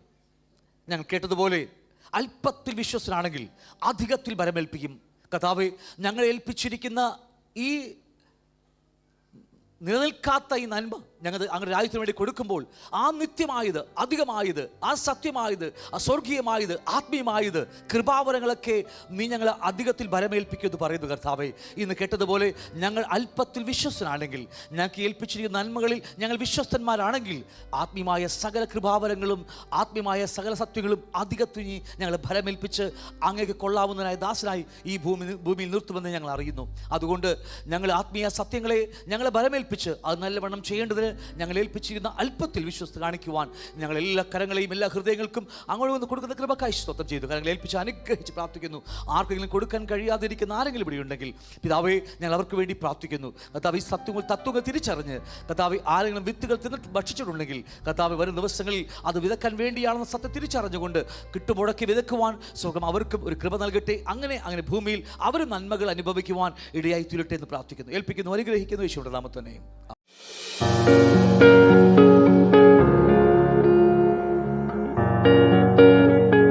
പകൽക്കാലം കൂടി കർത്താവിൻ്റെ വചനം കേൾപ്പാൻ, ദൈവത്തെ ആരാധിപ്പാൻ, കർത്തമേശയിൽ നിന്ന് നമുക്ക് ഭക്ഷിക്കാനൊക്കെ കർത്താവ് തന്ന കൃപക്കായി നന്ദിയോടെ നമുക്ക് ദൈവത്തെ സ്തുതിക്കാം. ഒരിക്കൽ കൂടി കരങ്ങൾ ദൈവത്തെ സ്തുതിക്കാം. Hallelujah, hallelujah. നമ്മൾ എബ്രായർക്ക് ലേഖനം 2:1 പ്രകാരം പറയുന്നുണ്ട്, വല്ലപ്പോഴും ഒഴുകിപ്പോകാതിരിക്കേണ്ടതിന് കേട്ട വചനം അധികം ശ്രദ്ധയോടെ കരുതിക്കൊള്ളുവിൻ. ഹല്ലേലൂയ. ഒരു ഒഴുകിപ്പോക്ക് എപ്പോഴും നമുക്ക് ചെറുതായിട്ടുള്ള മാറ്റങ്ങളൊക്കെ ഉണ്ടായെങ്കിലും, എന്നാൽ ഇന്ന് ഈ കാലഘട്ടത്തിൽ വലിയൊരു ഒഴുകിപ്പോക്ക് നടന്നുകൊണ്ടിരിക്കുക. നമ്മൾ ആരംഭിച്ച വിശ്വാസ ജീവിതത്തിൽ നിന്നും, ആരംഭിച്ച ക്രൈസ്തവ ജീവിതത്തിൽ നിന്നും ഒരു ഒഴുകിപ്പോക്ക് ഈ നാളുകളിൽ നടന്നുകൊണ്ടിരിക്കുന്ന സമയമാണ്. എന്നാൽ ദൈവത്തിൻ്റെ വചനം അതും പറയുന്നുണ്ട്, അന്ത്യകാലത്ത് ദുർഘട സമയങ്ങൾ വരും, അനേകരുടെ സ്നേഹവും വിശ്വാസവും തണുത്തു പോകും. ഹല്ലേലൂയ. പ്രിയപ്പെട്ടവരെ, അതുകൊണ്ട് നമ്മൾ അവിടെ പറയുന്നു, ശ്രദ്ധയോടെ കരുതി. എവിടെയെങ്കിലും മാറിപ്പോയിട്ടുണ്ടെങ്കിൽ ഒന്ന് മടങ്ങി വരുവാനാ എല്ലാ ദൈവദാസന്മാരും ദൈവത്തിൻ്റെ ശുശ്രൂഷ, ദൈവവചന ശുശ്രൂഷകൾ നടത്തി വരുന്നത്. എന്താ നമ്മുടെ കുഞ്ഞ് ഇവിടെ പ്രസംഗിച്ചല്ലോ, എന്താണ്? വഴിയിൽ വെച്ച് ഒരു ഓട്ടമാ, ഒരു നടത്തമാ, ഒരു വഴിയാ, വഴിയിൽ വെച്ച് നശിച്ചു പോകാതിരിപ്പാൻ. ഹല്ലേലൂയ. എന്ത് ചെയ്യണം? പുത്രനെ ചുംബിക്കുവിൻ. അത് പുത്രനെ ചുംബിക്കുന്നത് എന്താണെന്ന് നമ്മുടെ കാണിച്ചു തന്നു. ഓരോ ദിവസവും വചനവുമായി ചേർന്നിരുന്ന് പരിശോധിക്കുക. ഞാൻ എവിടെയെങ്കിലും വഴിയിൽ വെച്ച് തെറ്റ് ചെയ്തിട്ടുണ്ടോ, മാറിപ്പോയിട്ടുണ്ടോ, ഒഴുകിപ്പോയിട്ടുണ്ടോ, അവനെ ഉമ്മ കൊടുത്ത് കർത്താവിനോട് ചേർന്ന് നിന്നുകൊണ്ട് ആ കർത്താവ് പറഞ്ഞ വഴി നടക്കുവാനായിട്ടാണ് ദൈവം നമ്മളെക്കുറിച്ച് ആഗ്രഹിക്കുന്നത്. അതുകൊണ്ട് ഇത് നമ്മൾ ഒരുമിച്ച് ചിന്തിക്കുമ്പോൾ, എവിടെയെങ്കിലും ഒഴുകിപ്പോയിട്ടുണ്ടെങ്കിൽ, എവിടെയെങ്കിലും മാറിപ്പോയി, വഴിയിൽ വെച്ച് എവിടെയെങ്കിലും പുത്രനോടുള്ളൊരു കൂട്ടായ്മയില്ലെങ്കിൽ, പ്രിയപ്പെട്ടവരെ, മടങ്ങി വന്ന് അവൻ നമുക്ക് വേണ്ടി കാത്തു നിൽക്കുന്ന ആരാധനയിൽ നമുക്ക് കേട്ടു, അവൻ നമുക്ക് വേണ്ടി കാത്തു നിൽക്കുകയാണ്, കരുണയോടെ, ദയയോടെ, സ്നേഹത്തോടെ. Hallelujah, hallelujah. നമുക്ക് വേണ്ടി പ്രാർത്ഥിച്ചു. അതുകൊണ്ട് നമുക്ക് വീണ്ടും നേരത്തെ നമ്മുടെ ശുശ്രൂഷയിലേക്ക് കടക്കുകയാണ്. നമ്മൾ ഒരു പ്രവചന പുസ്തകത്തിൽ നിന്നും, നഹൂം പ്രവാചകൻ എഴുതിയ പുസ്തകം, അതിൻ്റെ 2-ാം അധ്യായം 1-ാം വാക്യം ഇപ്രകാരം പറയുകയാണ്, സംഹാരകൻ നിനക്കെതിരെ കയറി വരുന്നു, കോട്ട കാത്തുകൊള്ളുക, വഴി സൂക്ഷിച്ച് നോക്കുക, അര മുറുക്കുക, നിന്നെ തന്നെ നല്ലവണ്ണം ശക്തീകരിക്കുക. ഹല്ലേലൂയ. ഒരു സംഹാരകൻ നിന്റെ നേരെ കയറി വന്ന്, ആരോടാ പറയുന്നറിയാമോ? ദൈവത്തിൻ്റെ ജനത്തോട് പറയുക.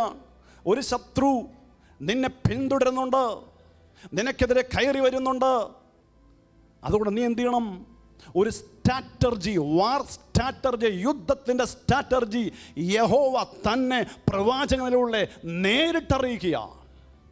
ഹല്ലേലൂയ. നീ എന്ത് ചെയ്യണം? കോട്ട കാക്കണം. ഒന്നാമത്തെ കാര്യം മാത്രം പറയുവാനായിട്ട് ആഗ്രഹിക്കുന്നത്, ബാക്കിയുള്ള നമുക്ക് വഴിയെ പറയാം. നീ എന്ത് ചെയ്യണം? നിന്റെ കോട്ട കാക്കണം. ഹല്ലേലൂയ. കോട്ട എന്താണെന്ന് നമ്മുടെ അടുത്ത വചനത്തിലൂടെ നമ്മൾ പറയും. കോട്ട കാത്തില്ലെങ്കിൽ എന്ത് ചെയ്യും? ശത്രു ആ കോട്ട മതിൽ ഇടിച്ച്, ഒരു രാജ്യത്തിൻ്റെ അല്ലെങ്കിൽ ഒരു പട്ടണത്തിൻ്റെ ഏറ്റവും പ്രധാനപ്പെട്ട ഭാഗമാണ് കോട്ടമതിൽ. അത് തകർന്നാൽ ശത്രു നിസ്സാരമായി കയറി മറ്റു കാര്യങ്ങൾ ആക്രമിച്ച് കീഴടക്കി അവനെ നിലം പരിശാക്കിക്കളയും. അതുകൊണ്ട് യഹോവ തൻ്റെ ജനത്തോട്, മാനസാന്തരപ്പെട്ട ജനത്തോട് പറഞ്ഞ കാര്യം, നീ എന്ത് ചെയ്യണം? നിൻ്റെ കോട്ട കാത്തുകൊള്ളുക. യുദ്ധത്തിന് നിൻ്റെ നേരെ അനേകർ ഇറങ്ങിയിട്ടുണ്ട്, നിന്നെ വീഴ്ത്താൻ അനേകർ ഇറങ്ങിയിട്ടുണ്ട്. ഹല്ലേലൂയ. നമ്മൾ വീണ്ടും യുദ്ധത്തിൻ്റെ കാര്യം വരുമ്പോൾ യെശയ്യാവിൻ്റെ പുസ്തകം 7-ാം അധ്യായത്തിൽ അവർക്കൊരു യുദ്ധം നേരിടുകയാണ്. നമുക്ക് യെശയ്യാവിൻ്റെ പുസ്തകം 7-ാം അധ്യായത്തിലേക്ക് വരുമ്പോൾ അവിടെ ഒരു യുദ്ധം വരുന്നു. അവിടെയും സ്ട്രാറ്റജി കർത്താവ് അവരോട് പറയുന്നുണ്ട്. നമുക്ക് വായിക്കുമ്പോൾ എല്ലാവരും ശ്രദ്ധയോടെ കേൾക്കുക. ഞാൻ വായിക്കാം. ഉസിയാവിൻ്റെ മകനായ യോഥാമിൻ്റെ മകനായ യഹൂദ രാജാവായ ആഹാസിൻ്റെ കാലത്ത് അരാമ്യ രാജാവായ രസീനും രമല്യാവിൻ്റെ മകനായ ഇസ്രായേൽ രാജാവായ പേക്കഹും യെരുശലേമിന് നേരെ യുദ്ധം ചെയ്യുവാൻ പുറപ്പെട്ടു വന്നു. തൻ്റെ സ്വന്തം ജനത്തിന് നേരെ ശത്രുരാജ്യം യുദ്ധം ചെയ്യാൻ പുറപ്പെട്ടു വരികയാണ്. അതിനെ പിടിപ്പാൻ അവർക്ക് കഴിഞ്ഞില്ല. ഹല്ലേലൂയ. ദൈവത്തിൻ്റെ ജനത്തിൻ്റെ പിടിക്കാൻ ശത്രുവിന് കഴിഞ്ഞില്ല. ഇന്ന് പ്രിയപ്പെട്ടവരെ, ദൈവത്തിൻ്റെ ജനമായി നമ്മൾ കർത്താവിൻ്റെ മക്കളാണെങ്കിൽ നമ്മളെ പിടിക്കാൻ ഒരു ശത്രുവിനും കഴിയില്ല. ഹല്ലേലൂയ. ശത്രുവിൻ്റെ എല്ലാ തന്ത്രങ്ങളും നമ്മുടെ കർത്താവ് തകർക്കും. ഹല്ലേലൂയ. ഇവിടെ പറയുക, അവനെ പിടിക്കുവാൻ കഴിഞ്ഞില്ല. ഹല്ലേലൂയ. എന്നാൽ അരാം എഫ്രൈമിനോട് യോജിച്ചിരിക്കുന്നു എന്ന് ദാവീദ് ഗൃഹത്തിന് അറിവ് കിട്ടിയപ്പോൾ അവൻ്റെ ഹൃദയവും അവൻ്റെ ജനത്തിൻ്റെ ഹൃദയവും കാട്ടിലെ വൃക്ഷങ്ങൾ കാറ്റുകൊണ്ട് ഉലയം പോലെ ഉലഞ്ഞുപോയി. ഹല്ലേലൂയ. ആരാണെന്നറിയാമോ? അരാം രാജാവിനോട് കൂടെ, ജാതി രാജാവിനോട് കൂടെ എഫ്രൈം കൂടിച്ചേർന്നു. എഫ്രൈം ആരാ? യോസെഫിൻ്റെ മകനാ, ഗോത്രമുള്ളവനാ, എബ്രഹാമിൻ്റെ സന്തതിയാ. നമ്മുടെ ഭാഷയിൽ പറഞ്ഞാൽ ദൈവത്തിൻ്റെ മകനും രക്ഷിക്കപ്പെട്ടവനും. ആ രക്ഷിക്കപ്പെട്ടവൻ, ആ എഫ്രൈം, ആ ശത്രുവിനോട് ചേർന്നിരിക്കുന്നു എന്ന് അറിവ് കിട്ടിയപ്പോൾ, ശത്രുവെന്ന് കേട്ടപ്പോഴല്ല, ഹല്ലേലൂയ, അറിവ് കിട്ടിയപ്പോൾ ആ സ്വന്തം ജനത്തിൻ്റെ ഹൃദയം ഉലഞ്ഞുപോയി. പ്രിയപ്പെട്ടവരെ, ഇന്ന് ശത്രു നമ്മളെ ആഗ്രഹിക്കുമ്പോഴല്ല, നമ്മുടെ പ്രിയപ്പെട്ടവർ, നമ്മുടെ കൂടെ ആരാധിക്കുന്നവർ, കൂടെ ഇരിക്കുന്നവർ, കൂടെ ഹല്ലേലൂയ പറയുന്നവർ നമുക്കെതിരെ ദുരാലോചന കഴിക്കുമ്പോൾ, നമുക്കെതിരെ പ്രവർത്തിക്കുമ്പോഴാണ് നമ്മുടെ ഹൃദയം ഉലഞ്ഞു പോകുന്നത്. അത് ദൈവം കാണും. ഹല്ലേലൂയ. അവർ ആലോചന കഴിഞ്ഞപ്പോൾ അവരുടെ ഹൃദയം ഉലഞ്ഞുപോയി. അപ്പോൾ പറയുക, അവിടെ മറുപടി പറഞ്ഞ നമ്മുടെ കർത്താവാണ്. അപ്പോൾ യഹോവ യെശയ്യാവോട് അരുളി ചെയ്തു. അവൻ്റെ ഹൃദയം ഉലഞ്ഞു പോയപ്പോൾ പ്രവാചകനെ വിളിച്ച് യഹോവ പറയുകയാണ്, നീയും നിന്റെ മകൻ യാശുബും അലക്കാന വയലിലെ പെരുവഴിക്കൽ അലക്കുൾ നിർപ്പായത്ത് ആഹാസിന് രാജാവിനോട് ചെന്ന് അവനോട് പറയേണ്ടത്, സൂക്ഷിച്ചുകൊള്ളുക. നിനക്കെതിരെ ശത്രു വരുന്നുണ്ടെങ്കിലും നീ സൂക്ഷിക്കണം. നിന്റെ വഴി സൂക്ഷിക്കണം. നമ്മൾ ഭാഷയിൽ പറഞ്ഞ ഓരോ ദിവസവും പുത്രനെ ചുംബിക്കണം. ഹല്ലേലൂയ. വഴി സാവധാനമായിരിക്കുക. നീ എന്ത് ചെയ്യണം? നിന്റെ വഴി, നിന്റെ നടത്തം, നിന്റെ നോക്കം ഒന്നും നീ കൂട്ടണ്ട, അവനെതിരായി ഒന്നും ചെയ്യണ്ട. സമാധാനം അല്ലെങ്കിൽ സാവധാനമായിരിക്കുക. ഹല്ലേലൂയ. എന്നിട്ട് പറയുക, ഈ രണ്ട് മുറിക്കൊള്ളി നിമിത്തം അരാമിൻ്റെ, രസ്യാവിൻ്റെ, രമലനും ഉഗ്രഹം നീ ഭയപ്പെടരുത്. നിന്നെ നോക്കി പിറുപിറുക്കുന്നവരുടെ മേൽ, നിന്റെ പുറകെ വരുന്നവരുടെ മേൽ, നിന്റെ ശത്രുവിൻ്റെ മേൽ അവരുടെ കോപമൊന്നും നിമിത്തം നീ എന്ത് ചെയ്യണ്ട? ഭയപ്പെടണ്ട. ഹല്ലേലൂയ. മൂന്നാമത്തെ കാര്യം, നിന്റെ ധൈര്യം ക്ഷയിച്ചു പോകരുത്. നിന്റെ ധൈര്യം ഈ വരുന്നവരുടെ മേലല്ല, നിന്റെ കർത്താവായ യഹോവയുടെ മേലാണ്. ആ പ്രതികൂലങ്ങൾ, പ്രശ്നങ്ങൾ എന്ത് വന്നാലും, കഷ്ടങ്ങൾ വന്നാലും, അത് സ്വന്തം സഹോദരനായ പോലും നിന്റെ നോട്ടം നമ്മുടെ കർത്താവിലായിരിക്കണം. ഹല്ലേലൂയ. ധൈര്യം ക്ഷയിച്ചു പോകണ്ട, മെഴിച്ചു പോകണ്ട. അവർ മുറിക്കൊള്ളികളാണ്. ഹല്ലേലൂയ. എൻ്റെ കർത്താവ് പറയുക, നാം യഹൂദായുടെ നേരെ ചെന്ന് അതിനെ വിഷമിപ്പിച്ച് മതിലിടിച്ച് കടന്ന് യാബേലിൻ്റെ മകൻ അവിടെ രാജാവ് വാഴിക്കണമെന്ന് പറഞ്ഞു വരുന്ന അരാമും എഫ്രൈമും രമല്യൻ്റെ മകനും നിന്റെ നേരെ ദുരാലോചന ചെയ്യുകൊണ്ട് യഹോവ കർത്താവ് ഇപ്രകാരം ചെയ്യുന്നു, അത് നടക്കില്ല, അത് സാധിക്കില്ല. കർത്താവ് വിളിച്ച് വേർതിരിച്ചിരിക്കുന്ന ദൈവജനത്തെക്കുറിച്ച്, ദൈവദാസന്മാരെ കുറിച്ച്, ദൈവ മക്കളെ കുറിച്ച് ഏതു ശത്രുവിന്റെ കൂടെ നിന്ന് ആര് ദുരാലോചന കഴിച്ചാലും യഹോവയെ കർത്താവ് പറയുക, അത് നടക്കില്ല, അത് സാധിക്കില്ല. പറയുന്നാരെന്നറിയാമോ? ഹല്ലേലൂയ, നമ്മളെ സൃഷ്ടിച്ച നമ്മുടെ കർത്താവ്. ഹല്ലേലൂയ, നമ്മളോട് കൂടെ ഇരിക്കുന്ന പരിശുദ്ധനാ പറയുന്നത്. ഹല്ലേലൂയ, ആരെങ്കിലും ആ ഹൃദയത്തിൽ മുറിപ്പുകൊണ്ട്, ആരെങ്കിലും ശത്രുക്കളുടെയോ കഷ്ടത്തിൻ്റെ നടുവിൽ നിന്നുകൊണ്ട് മുറിഞ്ഞുപോയ ഹൃദയമുണ്ടെങ്കിൽ കർത്താവ് എന്ന് പറയുക, നിന്റെ നേരെ ദുരാലോചന കഴിക്കുന്ന ഒരുവൻ്റെയും ഒരു കാര്യവും നടക്കില്ല, അത് കർത്താവ് സാധിപ്പിക്കില്ല. ഹല്ലേലൂയ. ശുശ്രൂഷ നടുവിലായിരിക്കുന്നവരെ, ജോലിയുടെ നടുവിലായിക്കോട്ടെ, ദേശ നടുവിലായിക്കോട്ടെ, എവിടെയെങ്കിലും ദൈവത്തിൻ്റെ മകനായി ജീവിച്ച് കർത്താവിൻ്റെ മകനായിട്ടുള്ളവരാണെങ്കിൽ അവരുടെ നേരെ ഒരു ദുരാലോചനയും നടക്കില്ല. ഹല്ലേലൂയ. എഫ്രൈമിനെ കുറിച്ച് കർത്താവ് പറയുന്നുണ്ട്. എഫ്രൈം ആരാ? സ്വന്തം സഹോദരനാ. അവനെന്ത് ചെയ്യുന്നു? അവൻ്റെ മേൽ ദൈവത്തിൻ്റെ ദയുണ്ട്. കാരണം അവൻ എബ്രഹാമിനെയാണ് കണ്ടത്. ദയ, കരുണ. കാരണം എന്താ? ശത്രുവിന് നേരെ ദുരാലോചന ഒഴിക്കാൻ കൂട്ടുനിന്നു. ഹല്ലേലൂയ. അതാ റോമർക്ക് എഴുതിയ 2:4 വാക്യം, ഒരു വാക്യം പറയുന്നുണ്ട്, ദൈവത്തിൻ്റെ ദയ നിന്നെ മാനസാന്തരത്തിലേക്ക് നയിക്കുന്നു എന്നറിയാതെ അവൻ്റെ ദയയെയും ക്ഷമയെയും ദീർഘശാന്തിയും നീ എന്ത് നശിപ്പിക്കുമ്പോൾ മാറ്റുന്നുവോ? അവൻ്റെ കാഠിന്യത്താലും, നിന്റെ കാഠിന്യത്താലും അനുതാപഹമുള്ള ഹൃദയത്താലും നീ ദൈവത്തിൻ്റെ കോപ ദിവസത്തേക്ക് കോപം ചരതിച്ചു വെക്കുക. ഹല്ലേലൂയ. ദൈവത്തിൻ്റെ മക്കൾക്ക് ആർക്കും എതിരായി നടക്കാൻ അവകാശമില്ല. സഹോദരൻ നേരെ നിസ്സാര എന്ന് പറഞ്ഞ പോലും അവകാശമില്ല. അത് കർത്താവ് ശ്രദ്ധയോടെ കേൾക്കുന്നതാണ്. ഹല്ലേലൂയ. പറയാ, അത് നിനക്കെതിരെ വരുന്ന ഒരു ദുരാലോചനയും നടക്കില്ല, അത് കർത്താവ് സാധിക്കില്ല. എന്നിട്ട് പക്ഷേ 9 വാക്യം പറയുന്നു, ശമര്യക്ക് തല രമല്യാവിൻ്റെ മകൻ വന്നിട്ട് പറയാ, നിങ്ങൾക്ക് വിശ്വാസം ഇല്ലെങ്കിൽ സ്ഥിരവാസവും ഇല്ല. ഹല്ലേലൂയ. കർത്താവ് യഹോവ അവരോട് ഇത്രയെല്ലാം പറഞ്ഞിട്ട് പറയാ, ഇതിലൊന്നും നിനക്കെന്തില്ല? വിശ്വാസം ഇല്ലെങ്കിൽ സ്ഥിരവാസവും ഇല്ല. വിശ്വാസമില്ലെങ്കിൽ നിന്റെ കോട്ട ഇടിച്ചവർ തകർത്ത് കളയും. നിനക്കൊരു സ്ഥിരവാസം, നീ ഇങ്ങനെ ഉഴന്ന് നടക്കുന്നവനായി മാറിപ്പോകും. ഹല്ലേലൂയ. ഇന്ന് ആ കോട്ട എന്താണെന്ന് ഇവിടെ തെളിയിക്കുന്ന കാര്യമാണ്. നമ്മുടെ വിശ്വാസമാണ് ആ കോട്ട.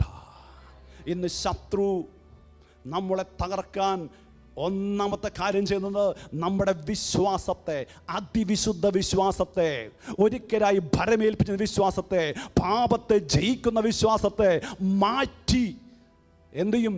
ഈ ലോകത്തിലേക്ക് നയിച്ചു കൊണ്ടുപോകുന്നതാണ് ശത്രുവിൻ്റെ പദ്ധതി. ഹല്ലേലൂയ. ആ കോട്ട ഇടിച്ചു കളയുവാൻ നമ്മൾ സമ്മതിക്കരുത്. ഒരു സംഹാരവാദകനും കടന്നു വന്ന് നമ്മുടെ കോട്ട തകർത്ത് കളയുവാൻ, ആ വിശ്വാസം മാറ്റിക്കളയുവാൻ, ഹല്ലേലൂയ, നമ്മൾ എന്തരുത്? ഇടവരുത്തരുത്. ആ വിശ്വാസത്തിൽ ഉറച്ചു നിൽക്കുവാൻ ദൈവം നമ്മളോട് ആഗ്രഹിക്കുക. ദുരാലോചന എന്ത് വന്നാലും ഹല്ലേലൂയ എന്ത് ചെയ്യണം? അവിടെ കർത്താവ് നമ്മളെ കാക്കും. ഹല്ലേലൂയ. അവിടെയെല്ലാം കർത്താവിൻ്റെ കരുതൽ ദൈവജനത്തോടു കൂടെയുണ്ട്. ഹല്ലേലൂയ. അപ്പോസ്തല പ്രവൃത്തി 23 വരുമ്പോൾ അവിടെ നമ്മുടെ പൗലോസിനെ കുറിച്ച് ദുരാലോചന കഴിച്ച ആളുകളുണ്ട്. 23 അതിൻ്റെ 11 വാക്യം പ്രകാരം വായിക്കുന്നു, രാത്രിയിൽ കർത്താവ് അവൻ്റെ അടുക്കൽ നിന്ന് ധൈര്യമായിരിക്കുക, നീ എന്നെക്കുറിച്ച് യെരുശലേമിൽ സാക്ഷീകരിച്ചതുപോലെ റോമയിലും സാക്ഷീകരിക്കേണ്ടതാകുന്നു എന്നരുൾ ചെയ്തു. നിന്നെ ഞാൻ ഉപയോഗിക്കുന്ന പാത്രമാണ്. നമ്മൾ ഓരോരുത്തരെയും കർത്താവ് ഉപയോഗിക്കുന്ന പാത്രമാണ്.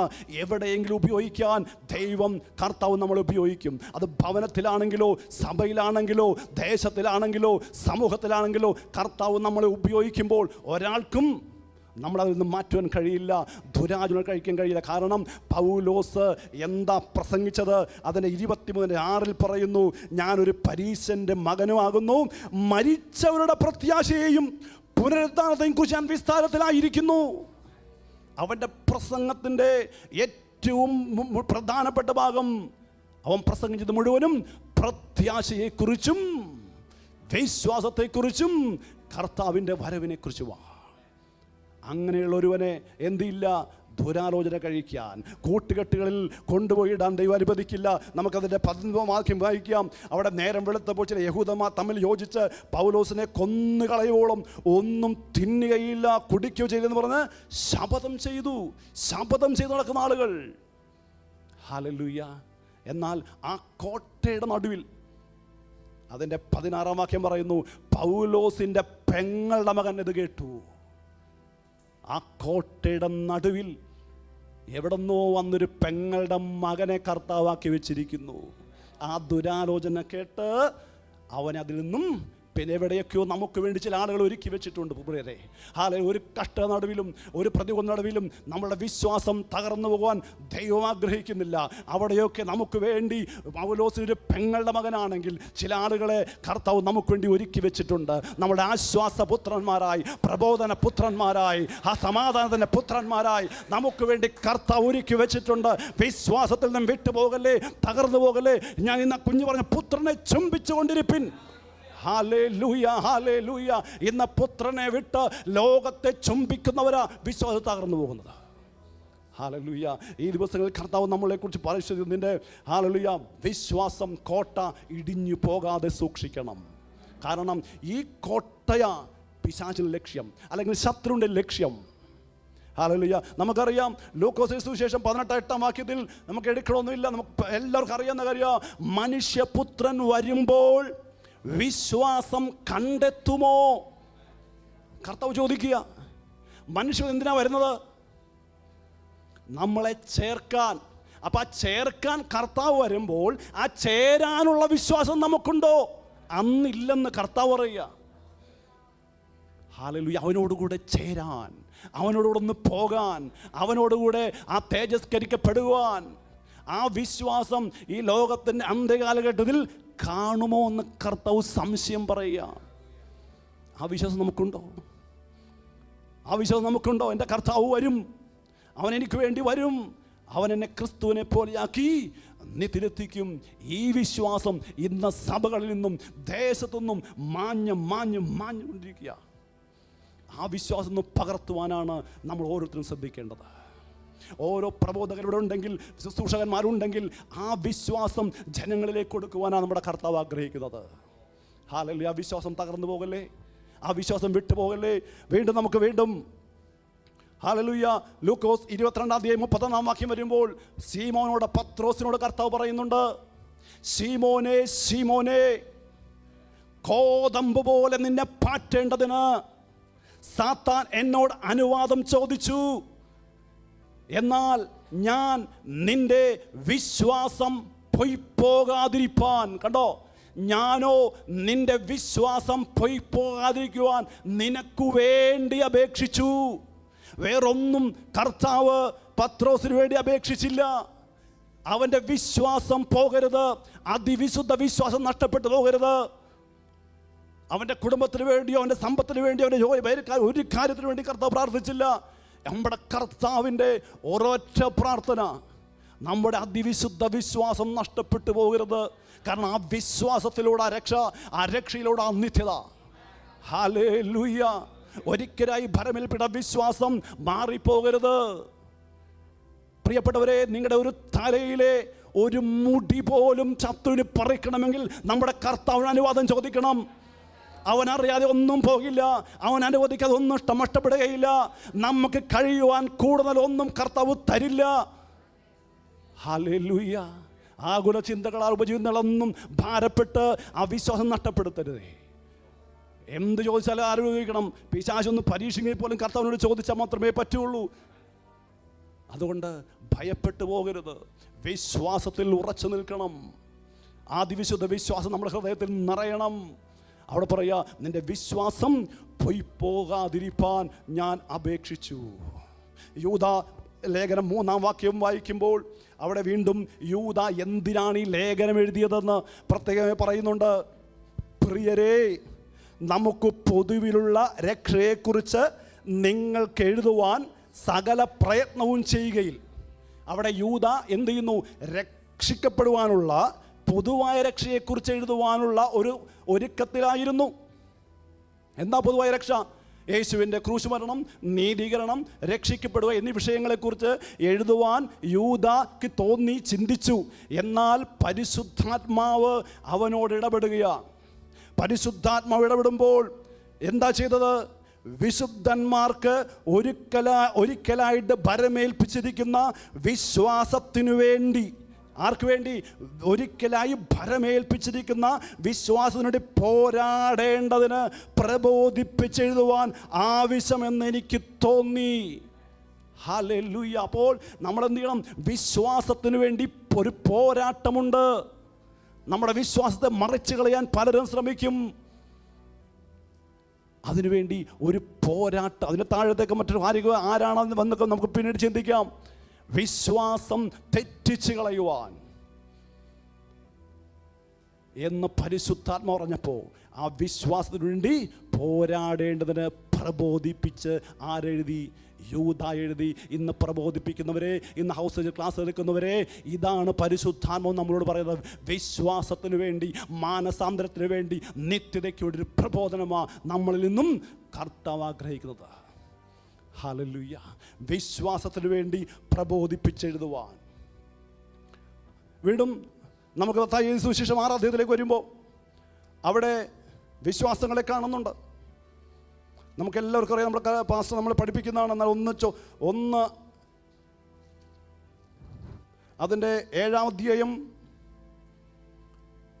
22 മുതൽ വാക്യങ്ങൾ വായിക്കുമ്പോൾ, കർത്താവേ കർത്താവേ, നിന്റെ നാമത്തിൽ ഞങ്ങൾ പ്രവചിക്കുകയും നിന്റെ നാമത്തിൽ ഞങ്ങളെ ഭൂതങ്ങളെ പുറത്താക്കുകയും നിന്റെ നാമത്തിൽ ഞങ്ങൾ വീര്യപ്രവൃത്തികൾ പ്രവർത്തിക്കുകയും ചെയ്തില്ലയോ എന്ന് പലരും ആ നാളിൽ എന്നോട് പറയും. അന്ന് ഞാൻ അവരോട്, ഞാൻ ഒരു നാളും നിങ്ങളെ അറിഞ്ഞിട്ടില്ല, അധർമ്മം പ്രവർത്തിക്കുന്നവരെ എന്നെ വിട്ട് പോകുവിനെന്ന് തീർത്തു പറയും. ഹല്ലേലൂയ. വിശ്വാസത്താൽ രോഗികളെ സൗഖ്യമാക്കിയവർ, വിശ്വാസത്താൽ ഭൂതങ്ങളെ പുറത്താക്കിയവർ, വിശ്വാസത്താൽ മരിച്ചുയർപ്പിച്ചവർ, അവരോട് കർത്താവ് പറയുക, അധർമ്മം പ്രവർത്തിക്കുന്നവരെ, അവർ പ്രവർത്തിച്ച അത്ഭുതമല്ല, അവർ വിശ്വസിച്ചില്ലേ? അവർ എന്ത് വിശ്വസിച്ചു? രോഗികളെ സൗഖ്യമാക്കുമെന്ന് യേശു വിശ്വസിച്ചു. മരിച്ചുയർപ്പിക്കുന്ന അവർക്ക് ഉറപ്പിക്കുന്ന വിശ്വാസം ഉണ്ടായിരുന്നു. എന്നാൽ അവരെവിടെ പോയി? നിത്യതയിലേക്ക് പോയി. എന്നാൽ അവിടെ എൻ്റെ അടിയിലിട്ട് പറയുന്നുണ്ട്, പാറമേൽ വീട് പണിത ബുദ്ധിയുള്ള മനുഷ്യനോട് തുല്യനാകുന്നു. പാറയിൽ വീട് പണിയാൻ അവർ മറന്നുപോയി. വർഷിപ്പ് പറഞ്ഞു, ആരാണ്? നമ്മുടെ ശക്തനായവനിൽ, അവൻ്റെ വാഗ്ദത്തങ്ങളിൽ, അവൻ്റെ വിശ്വാസത്തിൽ അവർ പണിയുവാൻ മറന്നുപോയി. പകരം അവർ രോഗസൗഖ്യത്തിനും മറ്റു കാര്യങ്ങൾക്കും വിശ്വാസത്തിലേക്ക് വഴുതിപ്പോയി. അവിടെ പറയാ, പലരും ആ നാളിൽ എന്നോട് പറയും, എന്ന് പറയാ, അധർമ്മം പ്രവർത്തിക്കുന്നവരെ. പാപത്തെ ജയിക്കുന്ന വിശ്വാസം അവരുടെ ഉണ്ടായില്ല. ലോകത്തെ വെറുക്കുന്ന വിശ്വാസം അവരുടെ ഹൃദയത്തിലേക്ക് കടന്നു വന്നില്ല. ഹല്ലേലൂയ. അതുകൊണ്ട് അവർ അധർമ്മം പ്രവർത്തിക്കുന്നവരെ എന്നെ വിട്ടു പോകുമെന്ന് കർത്താവ് പറയുന്നടിയായി. ഇന്ന് നമുക്ക് ആ വിശ്വാസം, നമ്മുടെ അടിസ്ഥാന വിശ്വാസം ഒന്നും കൂടി ഓർമ്മപ്പെടുത്തിക്കൊണ്ട് നമുക്ക് ഒന്നും കൂടി നമ്മുടെ ഹൃദയത്തിൽ ഒന്ന് ഓർമ്മിക്കുവാനായിട്ട് അടിസ്ഥാന വിശ്വാസത്തിലേക്ക് കടന്നു ചെല്ലുമ്പോൾ, റോമർക്കെഴുതിയ ലേഖനം 4-ാം അധ്യായത്തിലാണ് അത് നമ്മുടെ അടിസ്ഥാന വിശ്വാസത്തെക്കുറിച്ച് അവിടെ സൂചിപ്പിച്ചിട്ടുണ്ട്. റോമർ 4-ാം അധ്യായത്തിലേക്ക് വരുമ്പോൾ അതിൻ്റെ 23-ഉം 24 വാക്യങ്ങൾ ഇങ്ങനെ പറയുന്നു, അവന് കണക്കിട്ടു എന്ന് എഴുതിയിരിക്കുന്നത് അവനെ വിചാരിച്ച് മാത്രമല്ല നമ്മെ വിചാരിച്ചും കൂടിയാകുന്നു. എബ്രാഹാമിനെ കുറിച്ച് പറഞ്ഞിട്ട് പറയുക, എബ്രാഹാമിനെ കണക്കിട്ടു എന്ന് എഴുതിയിരിക്കുന്നത് നമ്മെ വിചാരിച്ചും, അവനെ മാത്രമല്ല നമ്മെ വിചാരിച്ചും കൂടെയാകുന്നു. നമ്മുടെ അതിക്രമങ്ങൾ നിമിത്തം മരണത്തിനേൽപ്പിച്ചും നമ്മുടെ നീതീകരണത്തിനായി ഉയർപ്പിച്ചുമിരിക്കുന്ന നമ്മുടെ കർത്താവായ യേശുവിനെ മരിച്ചവരിൽ നിന്ന് ഉയർപ്പിച്ചവനിൽ വിശ്വസിക്കുന്ന നമുക്കും കണക്കിടുവാനുള്ളതായിട്ട് തന്നെ. ഹല്ലേലൂയ. എന്താ നമുക്ക് കണക്കിട്ടത്? നമ്മുടെ അതിക്രമം യേശുവിൻ്റെ മരണത്താൽ നീങ്ങിപ്പോയി. യേശുവിൻ്റെ ക്രൂശ് മരണത്താൽ നമ്മുടെ അതിക്രമം നീങ്ങിപ്പോയി. പിന്നെന്താ? യേശുവിനെ മരിച്ചെന്ന് ഉയർപ്പിച്ച് വിശ്വസിക്കുന്ന യേശുവിനെ മരിച്ചതിൽ നിന്ന് ഉയർപ്പ് യേശു മരിച്ച് നമുക്ക് വേണ്ടി ഉയർത്തുന്ന വിശ്വസിക്കുമ്പോൾ നമ്മളുടെ മരണവും നീങ്ങിപ്പോയി. ഈ വിശ്വാസത്തിൻ്റെ അടിസ്ഥാനത്തിലാണ് കർത്താവ് നമ്മെ പണിയപ്പെടുന്നത്. ഇതാണ് എബ്രഹാമിൻ്റെ വിശ്വാസം. അവിടെ അതിൻ്റെ 24 ഈ 17 അവൻ്റെ വിശ്വാസം പറയുന്നുണ്ട്. എബ്രഹാമിൻ്റെ വിശ്വാസം എന്താണെന്ന് പറയുന്നുണ്ട്. ഒന്ന്, മരിച്ചവരെ ജീവിപ്പിക്കുകയും ഇല്ലാത്തതിനെ ഉള്ളതിനെ പോലെ വിളിക്കുകയും ചെയ്യുന്നവനായി താൻ വിശ്വസിച്ച ദൈവത്തിൻ്റെ ദൃഷ്ടിയിൽ അവൻ നമുക്കെല്ലാവർക്കും പിതാവാകേണ്ടതിന് തന്നെ. മരിച്ചവരെ ജീവിപ്പിക്കുന്ന ദൈവത്തിലുള്ള വിശ്വാസം. ഹല്ലേലൂയ. ഞാൻ മരിച്ചാലും എന്നെ ഉയർപ്പിക്കുന്ന ഒരുവനുണ്ട്. ഞാൻ പോയാലും എന്നെ കരുതുന്ന ഒരുവനുണ്ട്. എനിക്ക് നിത്യതയിൽ എൻ്റെ കർത്താവിനോട് ജീവിക്കുവാൻ എൻ്റെ മരണം നീക്കി എന്ന ഉയർപ്പിൻ്റെ വിശ്വാസമാണ് നമ്മുടെ വിശ്വാസത്തിൻ്റെ അടിസ്ഥാനം. നമ്മുടെ ഈ വിശ്വാസത്തിൻ്റെ അടിസ്ഥാനം ഈ ലോകത്തിൽ എന്തെങ്കിലും ലഭിക്കുമെന്നല്ല, എന്തെങ്കിലും വസ്തു ലഭിക്കുന്നതല്ല, എന്തെങ്കിലും കാര്യങ്ങൾ നടക്കുന്നതല്ല. പ്രിയപ്പെട്ടവരെ, ഞാൻ മരിച്ചാലും ഞാൻ ജീവിക്കും. ഹല്ലേലൂയ. എനിക്ക് വേണ്ടി എൻ്റെ കർത്താവ് ഭവനം ഒരുക്കിയിട്ടുണ്ട്. അവനോട് ഞാൻ നിത്യമായി വസിക്കും. ഇതാണ് നമ്മുടെ വിശ്വാസത്തിൻ്റെ അടിസ്ഥാനം, നമ്മൾ രക്ഷിക്കപ്പെടുന്നത്. ഹല്ലേലൂയ. ഈ വിശ്വാസം മറിഞ്ഞു പോകല്ലേ. മരിച്ചവനെ ഉയർപ്പിക്കുന്ന വിശ്വാസം. ഹല്ലേലൂയ. എന്നിട്ട് വീണ്ടും അതിൻ്റെ എബ്രായ ലേഖനം 11 അധ്യായം 1 വാക്യത്തിൽ ഇപ്രകാരം ഒരു വാക്യം പറയുന്നുണ്ട്.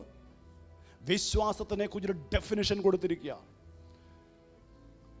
ദൈവവചനത്തിൽ നമ്മൾ നോക്കുമ്പോൾ, നമ്മൾ ചിന്തിക്കുമ്പോൾ ചെറിയ സ്നേഹത്തെക്കുറിച്ച് ഡെഫിനിഷൻ ഉണ്ട്. 1 കൊരിന്ത്യർ 13 പ്രത്യാശയെക്കുറിച്ച് കുറച്ച് പറഞ്ഞിട്ടുണ്ട്. എന്നാൽ പിന്നീട് പറഞ്ഞിരിക്കുന്ന കാര്യം വിശ്വാസത്തെക്കുറിച്ചാണ്. എന്തിനാണെന്നറിയാമോ? അത് നമ്മുടെ ഹൃദയത്തിൽ നിന്ന് പതിയാൻ വേണ്ടിയാ പരിശുദ്ധാത്മ വിശദമായിട്ട് എഴുതി വെച്ചിരിക്കുന്നത്. അവിടെ പറയുന്നു, വിശ്വാസം എന്നതോ ആശിക്കുന്നതിൻ്റെ ഉറപ്പും കാണാത്ത കാര്യങ്ങളുടെ നിശ്ചയവും ആകുന്നു. ഈ ലോകത്തിൽ എന്തെങ്കിലും കിട്ടാൻ വേണ്ടിയുള്ളതാണോ വിശ്വാസം? ഹല്ലേലൂയ. നമ്മുടെ പിള്ളേരുടെ ഭാവിയെക്കുറിച്ചാണോ വിശ്വാസം? ഹല്ലേലൂയ. എന്തിനും വസ്തുക്കളെ കുറിച്ചാണോ വിശ്വാസം? അല്ല. അവിടെ എഴുതിയിരിക്കുന്നു, വിശ്വാസം എന്നതോ ഒരു ദൈവമകൻ ആശിക്കുന്നതിൻ്റെ ഉറപ്പും കാണാത്ത കാര്യങ്ങളുടെ നിശ്ചയവും ആകുന്നു. ഹല്ലേലൂയ. അതെന്താണെന്ന് പരിശോധിക്കുന്നതിന് മുമ്പ് കൊലോസ്യ ലേഖനം 1 അധ്യായത്തിലേക്ക് വരുമ്പോൾ അവിടെ വിശ്വാസവും മറ്റൊരു കാര്യത്തിൽ പ്രത്യാശയെക്കുറിച്ച് എഴുതിയിട്ടുണ്ട്. കൊലോസ്യർ 1:22 23 ഇപ്രകാരം പറയുന്നു. 22 പറയുന്നു, ശത്രുക്കളായിരുന്നു നിങ്ങളെ അവൻ്റെ മുമ്പിൽ വിശുദ്ധരും നിഷ്കളങ്കരും കുറ്റമില്ലാത്തവരുമായി നിർത്തേണ്ടതിന് അവൻ ഇപ്പോൾ തൻ്റെ ജഡശരീരത്തിൽ തൻ്റെ മരണത്താൽ നിരപ്പിച്ചു. യേശുവിൻ്റെ ക്രൂശ് മരണം എന്തിനാണെന്ന് പറഞ്ഞിട്ട് അടുത്ത കാര്യം പറഞ്ഞു. എന്തിനാ? വിശുദ്ധരും നിഷ്കളങ്കരും കുറ്റമില്ലാത്തവരുമായി നമ്മളെ പിടിച്ചൊന്ന് കൊണ്ടുപോയി നിർത്തണമെന്നേ. ആർക്ക്? നമ്മുടെ കർത്താവിന്. ഹല്ലേലൂയ. നമുക്ക് പലപ്പോഴും അത് ആവശ്യമില്ല. നമ്മളിന്ന് മോഹങ്ങളുടെ പുറകെ ഓടിക്കൊണ്ടിരിക്കുമ്പോഴും നമ്മൾക്കായി വീണ്ടെടുക്കപ്പെട്ട നമ്മുടെ കർത്താവ്, നമ്മൾക്കാണ്ട് വില കൊടുത്ത കർത്താവ്, അത് നമ്മളെക്കുറിച്ച് ആഗ്രഹിച്ചു കൊണ്ടിരിക്കുകയാണ്. സഹോദരങ്ങളെ, നമ്മളെ ഒന്ന് നിർത്തണം. ഇന്ന് ആ പിടിവിട്ട് ഇന്ന് കേട്ട പോലെ പുത്രനെ ചുംബിക്കാതെ നമ്മൾ നമ്മുടെ വഴിയെ ഓടിക്കൊണ്ടിരിക്കുക. അതിനെ ഓടിക്കാൻ പല ആളുകളും അതിന് പുറകെയുണ്ട്. എന്താ? മോഹങ്ങളെക്കുറിച്ചും ആവശ്യങ്ങളെക്കുറിച്ചൊക്കെ എല്ലാം കൊടുക്കാമെന്ന് പറയുന്ന ആളുകൾ, ഈ സുവിശേഷത്തിൻ്റെ തേജസ്സിൻ്റെ സുവിശേഷം പ്രസംഗിക്കാത്ത ആളുകൾ, അവർ പറയാം കുറ്റമില്ലാത്തവരായി നിർത്തേണ്ട നിരപ്പിച്ചു. എന്നിട്ട് പറയുക, ആകാശത്തിന് കീഴെ സകല സൃഷ്ടികളുടെ ഇടയിൽ ഘോഷിച്ചും പൗലോസ് എന്ന ഞാൻ ശുശ്രൂഷനായി തീർന്നും നിങ്ങൾ കേട്ടുമിരിക്കുന്ന. കണ്ടോ? എന്തിനാ പൗലോസിനെ സുവിശേഷനാക്കിയത്? എന്തിനാ ആകാശത്തിന് കീഴെ സുവിശേഷിക്കാൻ പറഞ്ഞത്? എന്നിട്ട് പറയുക, സുവിശേഷത്തിൻ്റെ പ്രത്യാശയിലും നിങ്ങൾ ഇളകാതെ. ആ സുവിശേഷത്തിൽ ഒരു പ്രത്യാശയുണ്ട്. വിശ്വാസത്തിൽ തന്നെ ഒരു പ്രത്യാശയും കർത്താവ് നമ്മുടെ ഹൃദയങ്ങളിൽ പകർന്നിരിക്കുന്നു. ആ സുവിശേഷത്തിൻ്റെ ഇളകാതെ അടിസ്ഥാനപ്പെട്ടോളണം. അടിസ്ഥാനപ്പെട്ടെങ്കിൽ ഈ അടിസ്ഥാനം ഇളകിപ്പോകും. നേരത്തെ പറഞ്ഞു, ദുരാലോചനക്കാർ വരുമ്പോൾ, ശത്രു വരുമ്പോൾ ഈ അടിസ്ഥാനങ്ങൾ ഇളകിപ്പോകാതിരിക്കാൻ ആ പ്രത്യാശയിൽ നിങ്ങൾ അടിസ്ഥാനമിട്ടോളണം. സ്ഥിരതയുള്ളവരായിരിക്കണം. മാറിപ്പോകരുത്, വേറൊന്നിലേക്ക് തിരിഞ്ഞു പോകരുത്. തിരുവചനം വായിക്കണം, അങ്ങനെ വിശ്വാസത്തിൽ നിലനിന്നു കൊണ്ടാൽ അങ്ങനെ അവൻ്റെ മുമ്പിൽ നിൽക്കും. ഹല്ലേലൂയ. ഈ പ്രത്യാശ നിറഞ്ഞ വിശ്വാസം, കാണാത്ത വിശ്വാസം എല്ലാം എന്തിനുള്ളതാണെന്നറിയാമോ? അവൻ്റെ മുമ്പിൽ നിൽക്കുവാനുള്ളതാ. ഹല്ലേലൂയ. അതല്ലേ കർത്താവ് നമുക്ക് വേണ്ടി മരിച്ചത്, അതിനല്ലേ കർത്താവ് നമുക്ക് വേണ്ടി ക്രൂശിൽ അടികൊണ്ടത്. ഹല്ലേലൂയ. പിതാവിൻ്റെ എന്തെങ്കിലും ഈ ലോകത്തിലെ വസ്തുക്കൾക്ക് വേണ്ടിയാണോ അവൻ അടികൊണ്ടത്? അല്ല. നിത്യതയിൽ നമുക്ക് കന്നിരിക്കുന്ന നിത്യത, നമ്മളോടുകൂടി നിത്യതയിൽ വാഴുവാൻ വേണ്ടിയാ അവനിതെല്ലാം സഹിച്ചത് പ്രിയരേ. ഹല്ലേലൂയ. ഇന്ന് അവൻ്റെ കരവേലകൾക്ക് വേണ്ടി ഓടി നടക്കുന്ന നമ്മളെപ്പോലുള്ളവരാണ്. അനേകർ മാറിപ്പോകല്ലേ, ആ വിശ്വാസത്തിൽ നിന്ന് വിട്ടുപോകല്ലേ, ഉയർപ്പിൻ്റെ പ്രത്യാശയിൽ നിന്ന് മാറിപ്പോകല്ലേ. എന്നിട്ട് പറയാ, അതിലെന്ത് ചെയ്യണം? സ്ഥിരമായി നിൽക്കണം. ഹല്ലേലൂയ. ആശിക്കുന്നതിൻ്റെ ഉറപ്പും കാണാത്ത കാര്യങ്ങൾ നിശ്ചയം. എന്താ ഒരു ദൈവത്തിൻ്റെ മകൻ ആശിക്കേണ്ടതെന്ന്? റോമർക്ക് ലേഖനം 8-ാം 23-ാം വാക്യത്തിൽ നമ്മളോട് കർത്താവ് പറയും, നമ്മളോട് പൗലോസ് അവരോട് പറയുന്ന 8-ാം അധ്യായത്തിലേക്ക് വരുമ്പോൾ എന്താ ഒരു ദൈവത്തിൻ്റെ മകൻ ആശിക്കുന്നത് അല്ലെങ്കിൽ പ്രത്യാശിക്കുന്നത്? ആത്മാവെന്ന ആദ്യ ദാനം ലഭിച്ചിരിക്കുന്ന നാമും നമ്മുടെ ശരീരത്തിൻ്റെ വീണ്ടെടുപ്പായ പുത്രത്വത്തിന് കാത്തുകൊണ്ട് ഉള്ളിൽ ഞരങ്ങുന്നു. ഒരു ദൈവ പൈതലിൻ്റെ പ്രത്യാശയാണ്, ഒരു ദൈവത്തിൻ്റെ ആശയാണ്. എന്താ? ഈ ജഡത്തിൻ്റെ ഒരു വീണ്ടെടുപ്പ്. കാരണം ഈ ജഡത്തിൻ്റെ വീണ്ടെടുപ്പ് വന്നാൽ മാത്രമേ നമുക്ക് കർത്താവിനോട് ചേർന്ന് നിൽക്കാൻ പറ്റുകയുള്ളൂ. പുത്രത്തിന് വീണ്ടെടുപ്പായ പുത്രത്തിന് കാത്തുകൊണ്ട് ഉള്ളിൽ ഞരങ്ങുന്നു. ഈ ഒരു ഞരക്കം നമ്മുടെ ഉള്ളിലുണ്ടോ? ഹല്ലേലൂയ. നമ്മളടക്കം പ്രസംഗിക്കുന്ന ഞാനും എല്ലാവരോടക്കം നമ്മൾ പലതിനും വേണ്ടി ഞരങ്ങുന്നുണ്ട്. എന്തിനു വേണ്ടി? ഈ ലോകത്തിലെ കാര്യങ്ങൾക്ക് വേണ്ടി, മക്കളുടെ ഭാവിയെക്കുറിച്ച് വേണ്ടി, ജോലിയിലെ കാര്യങ്ങളെക്കുറിച്ചൊക്കെ ഞരങ്ങിക്കൂടെ. എന്നാൽ ഈ ഞരക്കം ദൈവപദന ഞരക്കമല്ല. ദൈവപദലിൻ്റെ ഒരേ ഒരു ഞരക്കം ആ പുത്രത്വത്തിന് വേണ്ടിയുള്ള ഞരക്കമാണ്. ആത്മാവിൻ്റെ ഞരക്കം ഈ ജഡത്തെ ഒന്ന് പൊളിച്ച് കളഞ്ഞ് ആ ക്രിസ്തുവിനെ പോലെയാക്കി തീർത്ത് അവൻ്റെ വരവിങ്കിൽ എടുക്കപ്പെടുവാനുള്ള ഞരക്കമാണ്. എപ്പോഴാ നമ്മുടെ ജഡത്തിൻ്റെ വീണ്ടെടുപ്പ് നടക്കുന്നത്? കർത്താവിൻ്റെ വരവിങ്കല നമ്മുടെ ശരീരം തേജസ്കരിക്കപ്പെടുന്നത്.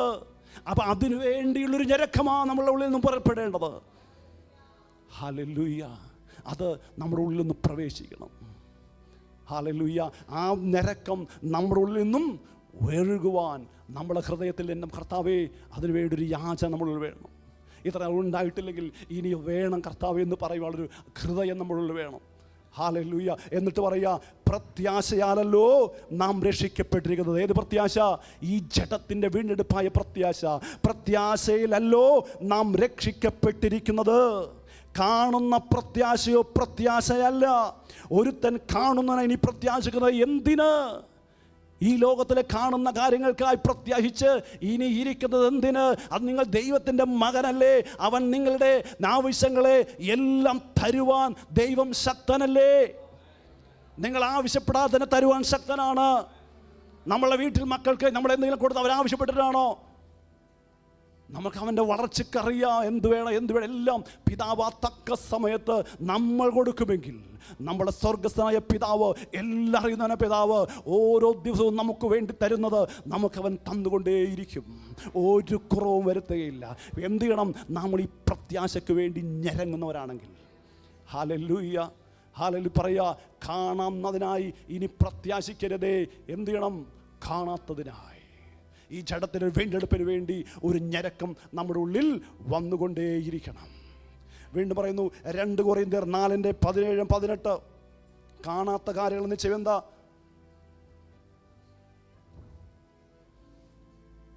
നാലാധ്യായം 17-18. അവിടെ പറയുന്നു, 17-ാം വാക്യം പറയുന്നു, നൊടി നേരത്തേക്കുള്ള ഞങ്ങളുടെ ലഘുവായ കഷ്ടം അത്യന്തം അനവധിയായ തേജസ്സിൻ്റെ നിത്യലംഘനം നിത്യഘനം ഞങ്ങൾക്ക് കിട്ടുവാൻ ഹേതുവാകുന്നു. കാണുന്നതിനെ അല്ല, കാണാത്തതിനെ അത്രേ ഞങ്ങൾ നോക്കിക്കൊണ്ടിരിക്കുന്നു. കാണുന്നത് താൽക്കാലികം, കാണാത്തതോ നിത്യം. ഹല്ലേലൂയ. നമ്മൾ നോക്കിക്കൊണ്ടിരിക്കേണ്ടത് കാണാത്ത നിത്യമായ കാര്യങ്ങൾക്ക് വേണ്ടിയാണ്. ഹല്ലേലൂയ. ആ കാണാത്ത കാര്യങ്ങൾക്ക് വേണ്ടി നോക്കി ഹൃദയപൂർവ്വം നിന്നുകൊണ്ടാൽ ആ പ്രത്യാശ നമ്മുടെ തന്നിട്ടുണ്ട് സുഹൃത്തുക്കളെ, സഹോദരങ്ങൾ. അത് നമ്മുടെ ഉള്ളിലുണ്ട്. നമ്മൾ ഓരോ ദിവസവും ആ വിശ്വാസത്തിൽ വളർന്നാൽ ആ കാണാത്ത കാര്യങ്ങളെ നമുക്ക് കാണുവാൻ കഴിയും. ഹല്ലേലൂയ. ഈ ലോകത്തിലെ കാണുന്നതിന് വേണ്ടിയിട്ടല്ല, ഈ ലോകത്തെ നശിച്ചു പോകുന്ന കാര്യങ്ങൾക്ക് വേണ്ടിയിട്ടല്ല നമ്മൾ പ്രത്യാശയോടെ ജീവിക്കേണ്ടത്. കാണാത്ത കാര്യങ്ങളോ നിത്യമായ കാര്യങ്ങൾ, നിത്യതയിൽ നമുക്ക് വേണ്ടി ഒരുക്കിയിരുന്ന കാര്യങ്ങൾ. എത്ര മനോഹരമാണെന്ന് അറിയാമോ? ഇന്ന് പാടിയ പാട്ടില്ലേ, എന്താ? ആരാധിക്കുമ്പോൾ കാണുന്നു നിന്നെ തേജസ്സിൻ്റെ പൂർണ്ണനായി. ഹല്ലേലൂയ. ആ തേജസ്സിൻ്റെ പൂർണ്ണനായി അവനെ മാത്രമല്ല നമ്മളെ അവനോടുകൂടെ കാണും നിത്യതയിൽ. ആ കാഴ്ച കാണുവാനാ, പാടുവാൻ മാത്രമല്ല, ആ കാഴ്ച കാണുവാനാ നമ്മൾ ഓരോ ദിവസവും കർത്താവെ എൻ്റെ ഈ ലോകത്തിലെ കാഴ്ചകളെ മാറ്റിയിട്ട് ആ തേജസ്സായവനെ കാണുവാൻ, ആ തേജസ്സിൻ്റെ വസ്ത്രം ഉരിഞ്ഞ് എന്നിലേക്ക് വന്നത് എന്നെ ആ തേജസ് ഉടിപ്പിക്കാനാ. ഇന്ന് തേജസ്സിൻ്റെ വസ്ത്രം ഉരിഞ്ഞു വന്നവൻ, ഹല്ലേലൂയ, ഇവിടുത്തെ ഈ ലോകത്തിൽ ചില കാര്യങ്ങളെ തരുവാൻ വേണ്ടി വന്നെന്ന് പറഞ്ഞുകൊണ്ടാണ് നമ്മൾ ഓരോരുത്തരും നടക്കുന്നത്. അല്ല, തേജസ്സിൻ്റെ വസ്ത്രം ഊരി വെച്ച് കൊണ്ട് വന്നത് ആ തേജസ് നമ്മൾ ഉടിപ്പിക്കാനാ. ഹല്ലേലൂയ. കാണുന്നതോ താൽക്കാലികം, കാണാത്തതോ നിത്യം. ഹല്ലേലൂയ. അവിടെ 1 Corinthians 2:9 അത് നമുക്ക് എങ്ങനെ കാണാൻ പറ്റും, എങ്ങനെയാണ് കർത്താവ് നമ്മളെ ഇപ്പോൾ കാണിച്ചു തരുമെന്ന് പറയുന്നുണ്ട്. 1 Corinthians 2:9 ദൈവം തന്നെ സ്നേഹിക്കുന്നവർക്ക് ഒരുക്കിയിട്ടുള്ളത്, ഇവിടെയല്ല, നിത്യത ഒരുക്കിയിട്ടുള്ളത്, കണ്ണു കണ്ടിട്ടില്ല, ചെവി കേട്ടിട്ടില്ല, ഒരു മനുഷ്യൻ്റെ ഈ ഹൃദയത്തിൽ തോന്നിയിട്ടുമില്ല എന്ന് എഴുതിയിരിക്കുന്ന പോലെ തന്നെ വെറും മാറ്റവുമില്ല. നമുക്കൊരുക്കിയിട്ടുള്ളത് ഇവിടെയല്ല, സ്വർഗത്തിലാണെന്ന് എന്ന് എഴുതി വെച്ചു. എന്നിട്ട് പറയുക, നമുക്കോ, ദൈവത്തിൻ്റെ മക്കൾക്കോ തൻ്റെ ആത്മാവിനാൽ വെളിപ്പെടുത്തിയിരിക്കുന്നു. ഹല്ലേലൂയ. ആത്മാവിനാൽ വെളിപ്പെടുത്തി കെട്ടിട്ടുണ്ടോ? ഇല്ലെങ്കിൽ നമുക്കൊന്ന് പ്രാർത്ഥിക്കണം, കർത്താവേ എനിക്കതും മതി. എന്തുകൊണ്ടെന്നറിയാമോ? നമ്മുടെ ഉള്ളിൽ ഈ ലോകത്തിൻ്റെ മോഹങ്ങൾ നിൽക്കുന്നതുകൊണ്ട് ആ തേജസ്സിൻ്റെ ധനം വെളിപ്പെട്ട് വരുന്നില്ല. ഇന്നു മുതൽ കർത്താവിനൊന്ന് പ്രാർത്ഥിക്കണം, കർത്താവേ എനിക്കൊരുക്കിയിട്ടൊന്ന് കാണുവാൻ എൻ്റെ ആത്മാവിനാൽ ശക്തിപ്പെടുത്തണമേ. ഹല്ലേലൂയ. അതിൻ്റെ തേജസ്സിൻ്റെ വെളിപ്പെട്ടില്ല. എന്തെന്നറിയാമോ? ആ മരണഭയം നമ്മൾ വിട്ടുമാറില്ല. മരണത്തിന് അധികാരിയെ പിശാചിനെ അവൻ വിടുവിച്ച് മരണപരടി ഞാൻ നിന്നെ വിടുവിച്ചിരിക്കുന്ന കർത്താവിൻ്റെ വചനം നിവർത്തിയാകണമെങ്കിൽ എന്ത് ചെയ്യണമെന്നറിയാമോ? ഈ മരണഭയം നമ്മളിൽ പോകണമെങ്കിൽ ആ നിത്യതയുടെ കാഴ്ച നമ്മൾ കണ്ടു തുടങ്ങണം. ഹല്ലേലൂയ. നിത്യമായ കാര്യങ്ങൾ നമ്മുടെ കണ്ണുകൊണ്ട് നമുക്ക് കാണുവാൻ കഴിയില്ല. പിന്നെയോ നമ്മുടെ അകക്കണ്ണൊന്ന് തുറന്ന് കർത്താവിനോട് ചേർന്നിരുന്ന്, കർത്താവേ നീ എനിക്കൊന്ന് കാണിച്ചു തരണമേ എന്ന് പറയുമ്പോൾ, അത് മാത്രമേ ഞാൻ ആഗ്രഹിക്കുന്നു, പാട്ടുപാടി ഞാൻ നിന്നെ മാത്രമേ ആഗ്രഹിക്കുന്നു പറയുമ്പോൾ കർത്താവ് അത് കാണിച്ചു തരും. അതിനാ പൗലോസ് പ്രാർത്ഥന പറഞ്ഞു, എഫേസ്യരുടെ ഹൃദയദൃഷ്ടിയെ പ്രകാശിച്ചിട്ട്. വെറുതെ അല്ല പ്രാർത്ഥിക്കുന്നത്, ഈ ഹൃദയദൃഷ്ടി നമ്മുടെ അകക്കണ്ണും അടച്ച് ആ ഹൃദയദൃഷ്ടി ഒന്ന് പ്രകാശിക്കണം. ഹല്ലേലൂയ. ഈ ദിവസങ്ങളിൽ ഈ വിശ്വാസമായിരിക്കട്ടെ നമ്മളെ നയിക്കേണ്ടത്. ഇതാണ് ശത്രുവിനെ തകർക്കാൻ പറ്റാത്തത്. ഈ മരിച്ചവനെ ഉയർപ്പിക്കുന്ന വിശ്വാസം, നമ്മുടെ ജഡത്തെ തകർക്കുന്ന വിശ്വാസം. ഹല്ലേലൂയ. ഇവിടെ പറയുന്നു, നമുക്ക് എല്ലാം പറയുവാൻ നേരമില്ല. ഹല്ലേലൂയ. വീണ്ടും എബ്രാഹിമിനെ കുറിച്ച് പറയുന്നു, അവൻ വാഗ്ദത്തത്തിൽ വിശ്വസ്തനായിരുന്നവനെ വിശ്വസിച്ചു. എബ്രാഹാം വാഗ്ദത്തത്തിൽ വിശ്വസ്തനായിരുന്നവനെ വിശ്വസിച്ചു. അവൻ്റെ വാഗ്ദത്തം എന്തായിരുന്നു?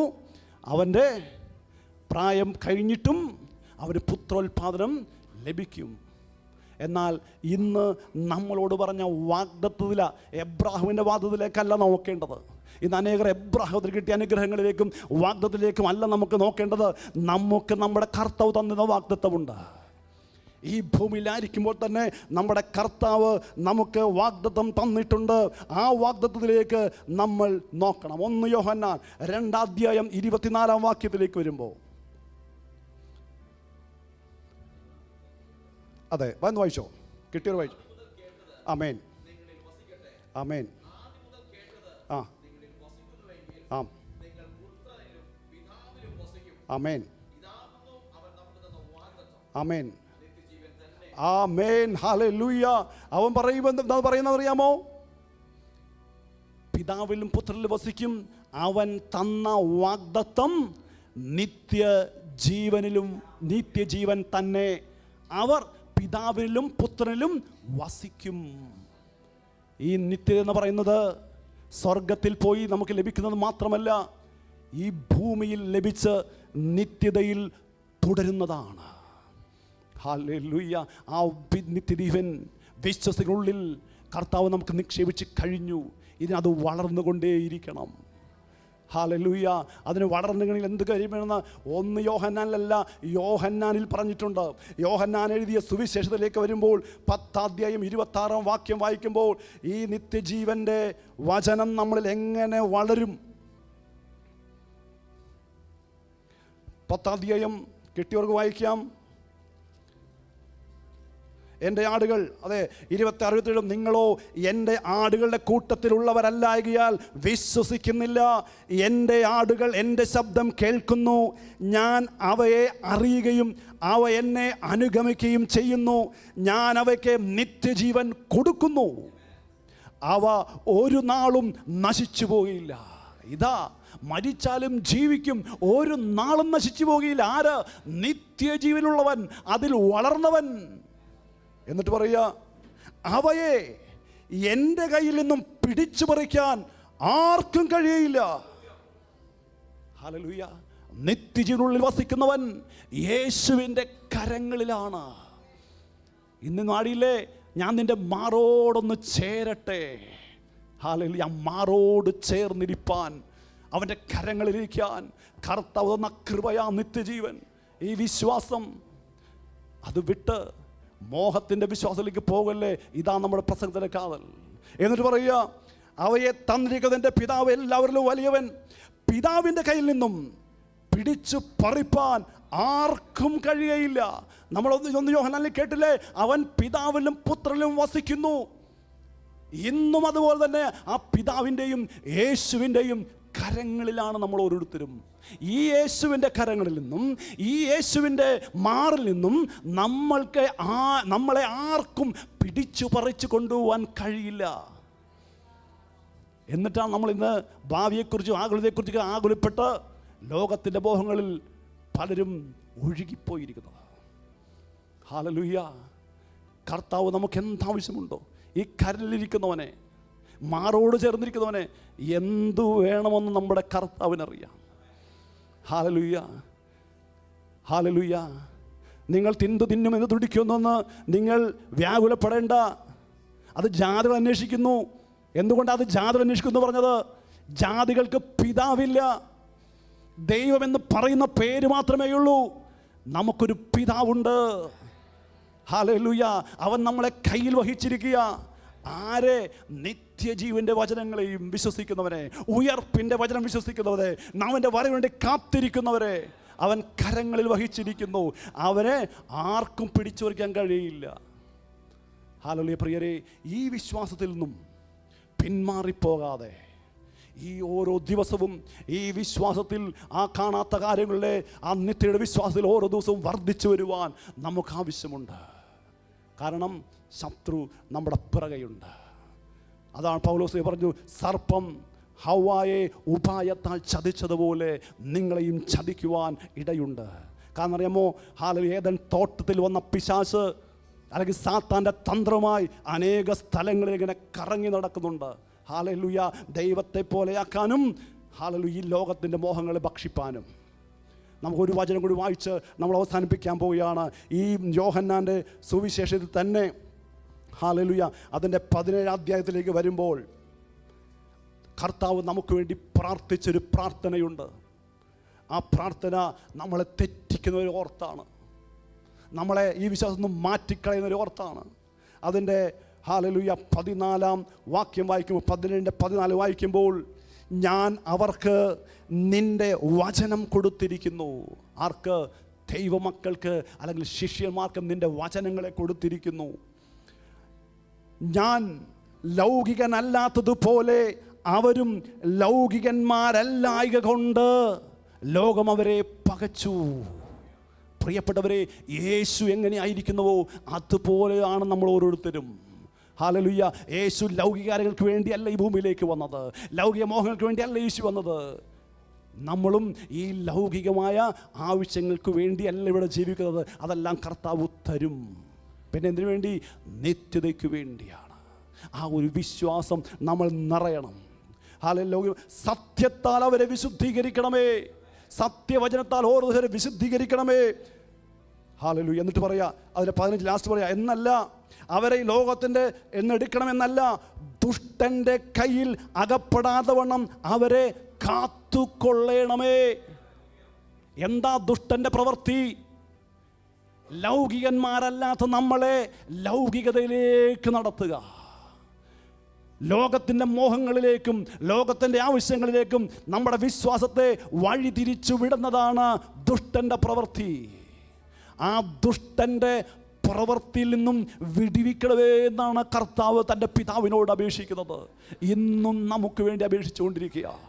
അതുകൊണ്ടാണ് നമ്മുടെ ഗുണം കൊണ്ടൊന്നുമല്ല, കർത്താവ് നമുക്ക് വേണ്ടി അപേക്ഷിച്ചു കൊണ്ടിരിക്കുന്നു. ഈ പ്രാർത്ഥന ഇന്നും കർത്താവ് തുടർന്നുകൊണ്ടിരിക്കുകയാണ്. എന്നിട്ട് അതിനെ പെരുവാൻ ഇവർക്ക് വേണ്ടി മാത്രമല്ല, ഇവരുടെ വചനത്താൽ എന്നിൽ വിശ്വസിപ്പാൻ വേണ്ടിയും ഞാൻ അപേക്ഷിക്കുന്നു. പ്രിയപ്പെട്ടവരെ, നമ്മൾ ഓരോരുത്തരെയും അവൻ കണ്ടു. ആ ക്രൂശിൽ മരിച്ചപ്പോൾ നമ്മൾ ഓരോരുത്തരും അവനോടുകൂടെ ക്രൂശിൽ ഇരുന്നത് പോലെ തന്നെ അവൻ്റെ പ്രാർത്ഥനയിൽ നമ്മൾ ഓരോരുത്തരെയും കണ്ടു.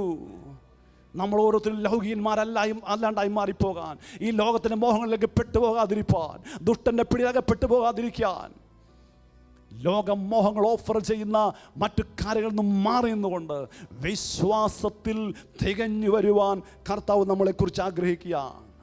ഹല്ലേലൂയ. 1 യോഹന്നാൻ എഴുതിയ ലേഖനത്തിൽ നിന്ന് വരുമ്പോൾ ഒരു കാര്യം കൂടി നമുക്ക് നോക്കിയിട്ട് ഇന്ന് അവസാനിപ്പിക്കാൻ പോവുകയാണ്. 1 യോഹന്നാൻ 4 അധ്യായത്തിലേക്ക് വരുമ്പോൾ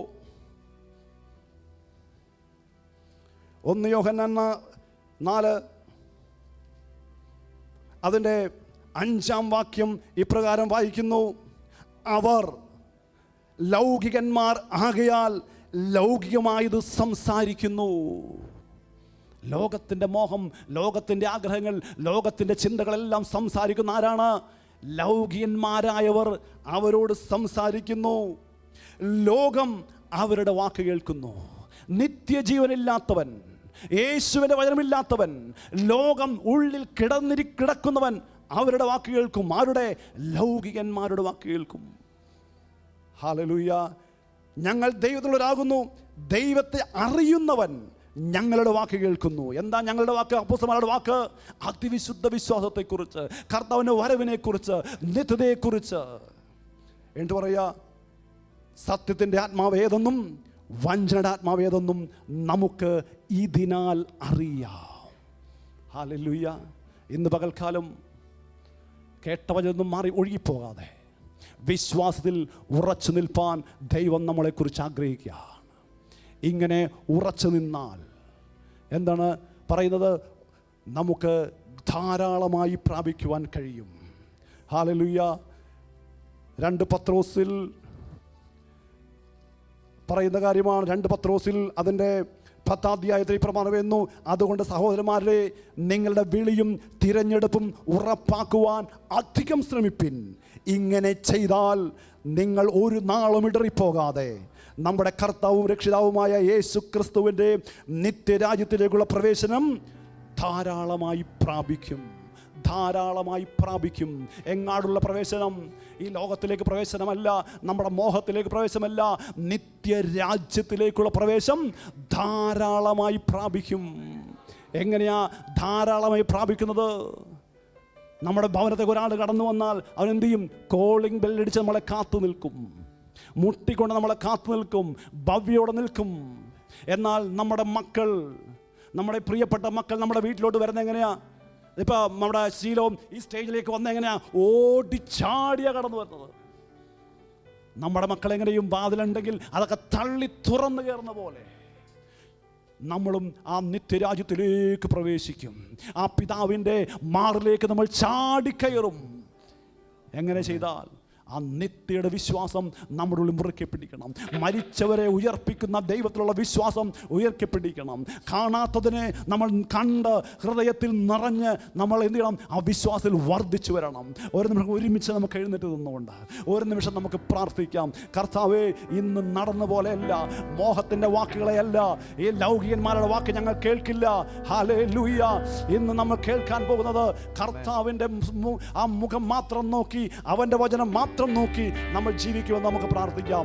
പരിശുദ്ധനായ ദൈവമേ, സ്വർഗത്തിലെ നല്ല പിതാവേ, ഞങ്ങൾ ഒരുമിച്ച് കർത്താവെ അങ്ങയുടെ സ്ഥലത്തേക്ക് കടന്നു, ഐക്യമത്തോടെ കടന്നു വരുന്ന കർത്താവേ, ഇന്ന് കർത്താവേ ഞങ്ങൾ കേട്ട ദൈവത്തിൻ്റെ വചനം, ഹല്ലേലൂയ, ആ നിത്യതയുടെ വചനം, ഹല്ലേലൂയ, ആ വചനം ഞങ്ങൾ ഹൃദയത്തിൽ നിറയുവാൻ, ആ നിത്യതയുടെ പ്രത്യാശ നിറയുവാൻ, വിശ്വാസം നിറയുവാൻ, കാണാത്തതിനെ ആത്മാവിനാൽ ഒന്ന് കാണുവാൻ, ഞങ്ങളുടെ ഹൃദയത്തിൽ പ്രകാശിപ്പാൻ എൻ്റെ കർത്താവേ ഞങ്ങൾ കൃപ നൽകണമേ. നിങ്ങൾ പ്രാർത്ഥിക്കുന്ന കർത്താവേ, ഞങ്ങൾ ഒഴുകിപ്പോകാതെ, വഴിയിൽ വെച്ച് നശിച്ചു പോകാതെ, ആ പുത്രനെ ചുംബിക്കുവാൻ, ആ പുത്രൻ്റെ കൂടെ ഇരിക്കുവാൻ, അവൻ്റെ മാർവിടത്തിലായിരിക്കാൻ ദൈവം ഞങ്ങളെ സഹായിക്കണമേ.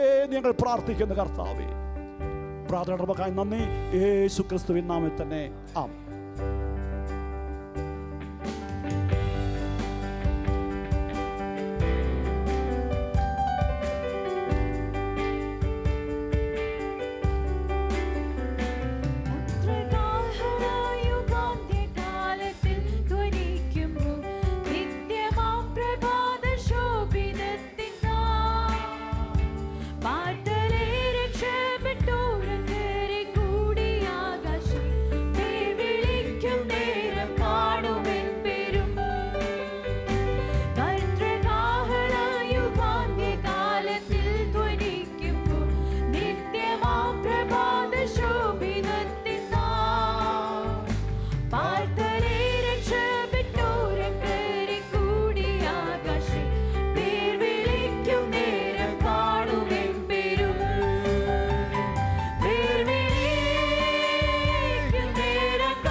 വെച്ച് തലവണക്കാം, ആശീർവാദം തലവണക്കാം. പിതാവായ ദൈവത്തിൻ്റെ സ്നേഹവും പുത്രനായ യേശുക്രിസ്തുവിന്റെ കൃപയും വഴി നടന്ന പരിശുദ്ധാത്മാവിൻ്റെ സംസർഗവും കൂട്ടായ്മയും എന്നും എന്നേക്കും കർത്താവിൻ്റെ വരവരെ നമ്മളെല്ലാവരും ഉണ്ടായിരിക്കുമാറാകട്ടെ. കർത്താവായ യേശുക്രിസ്തു വഴി ജയന ദൈവത്തെ പാടാം. ഹല്ലേലൂയ, ഹല്ലേലൂയ, ഹല്ലേലൂയ. കർത്താവായ യേശുവേ, വേഗം വരണമേ.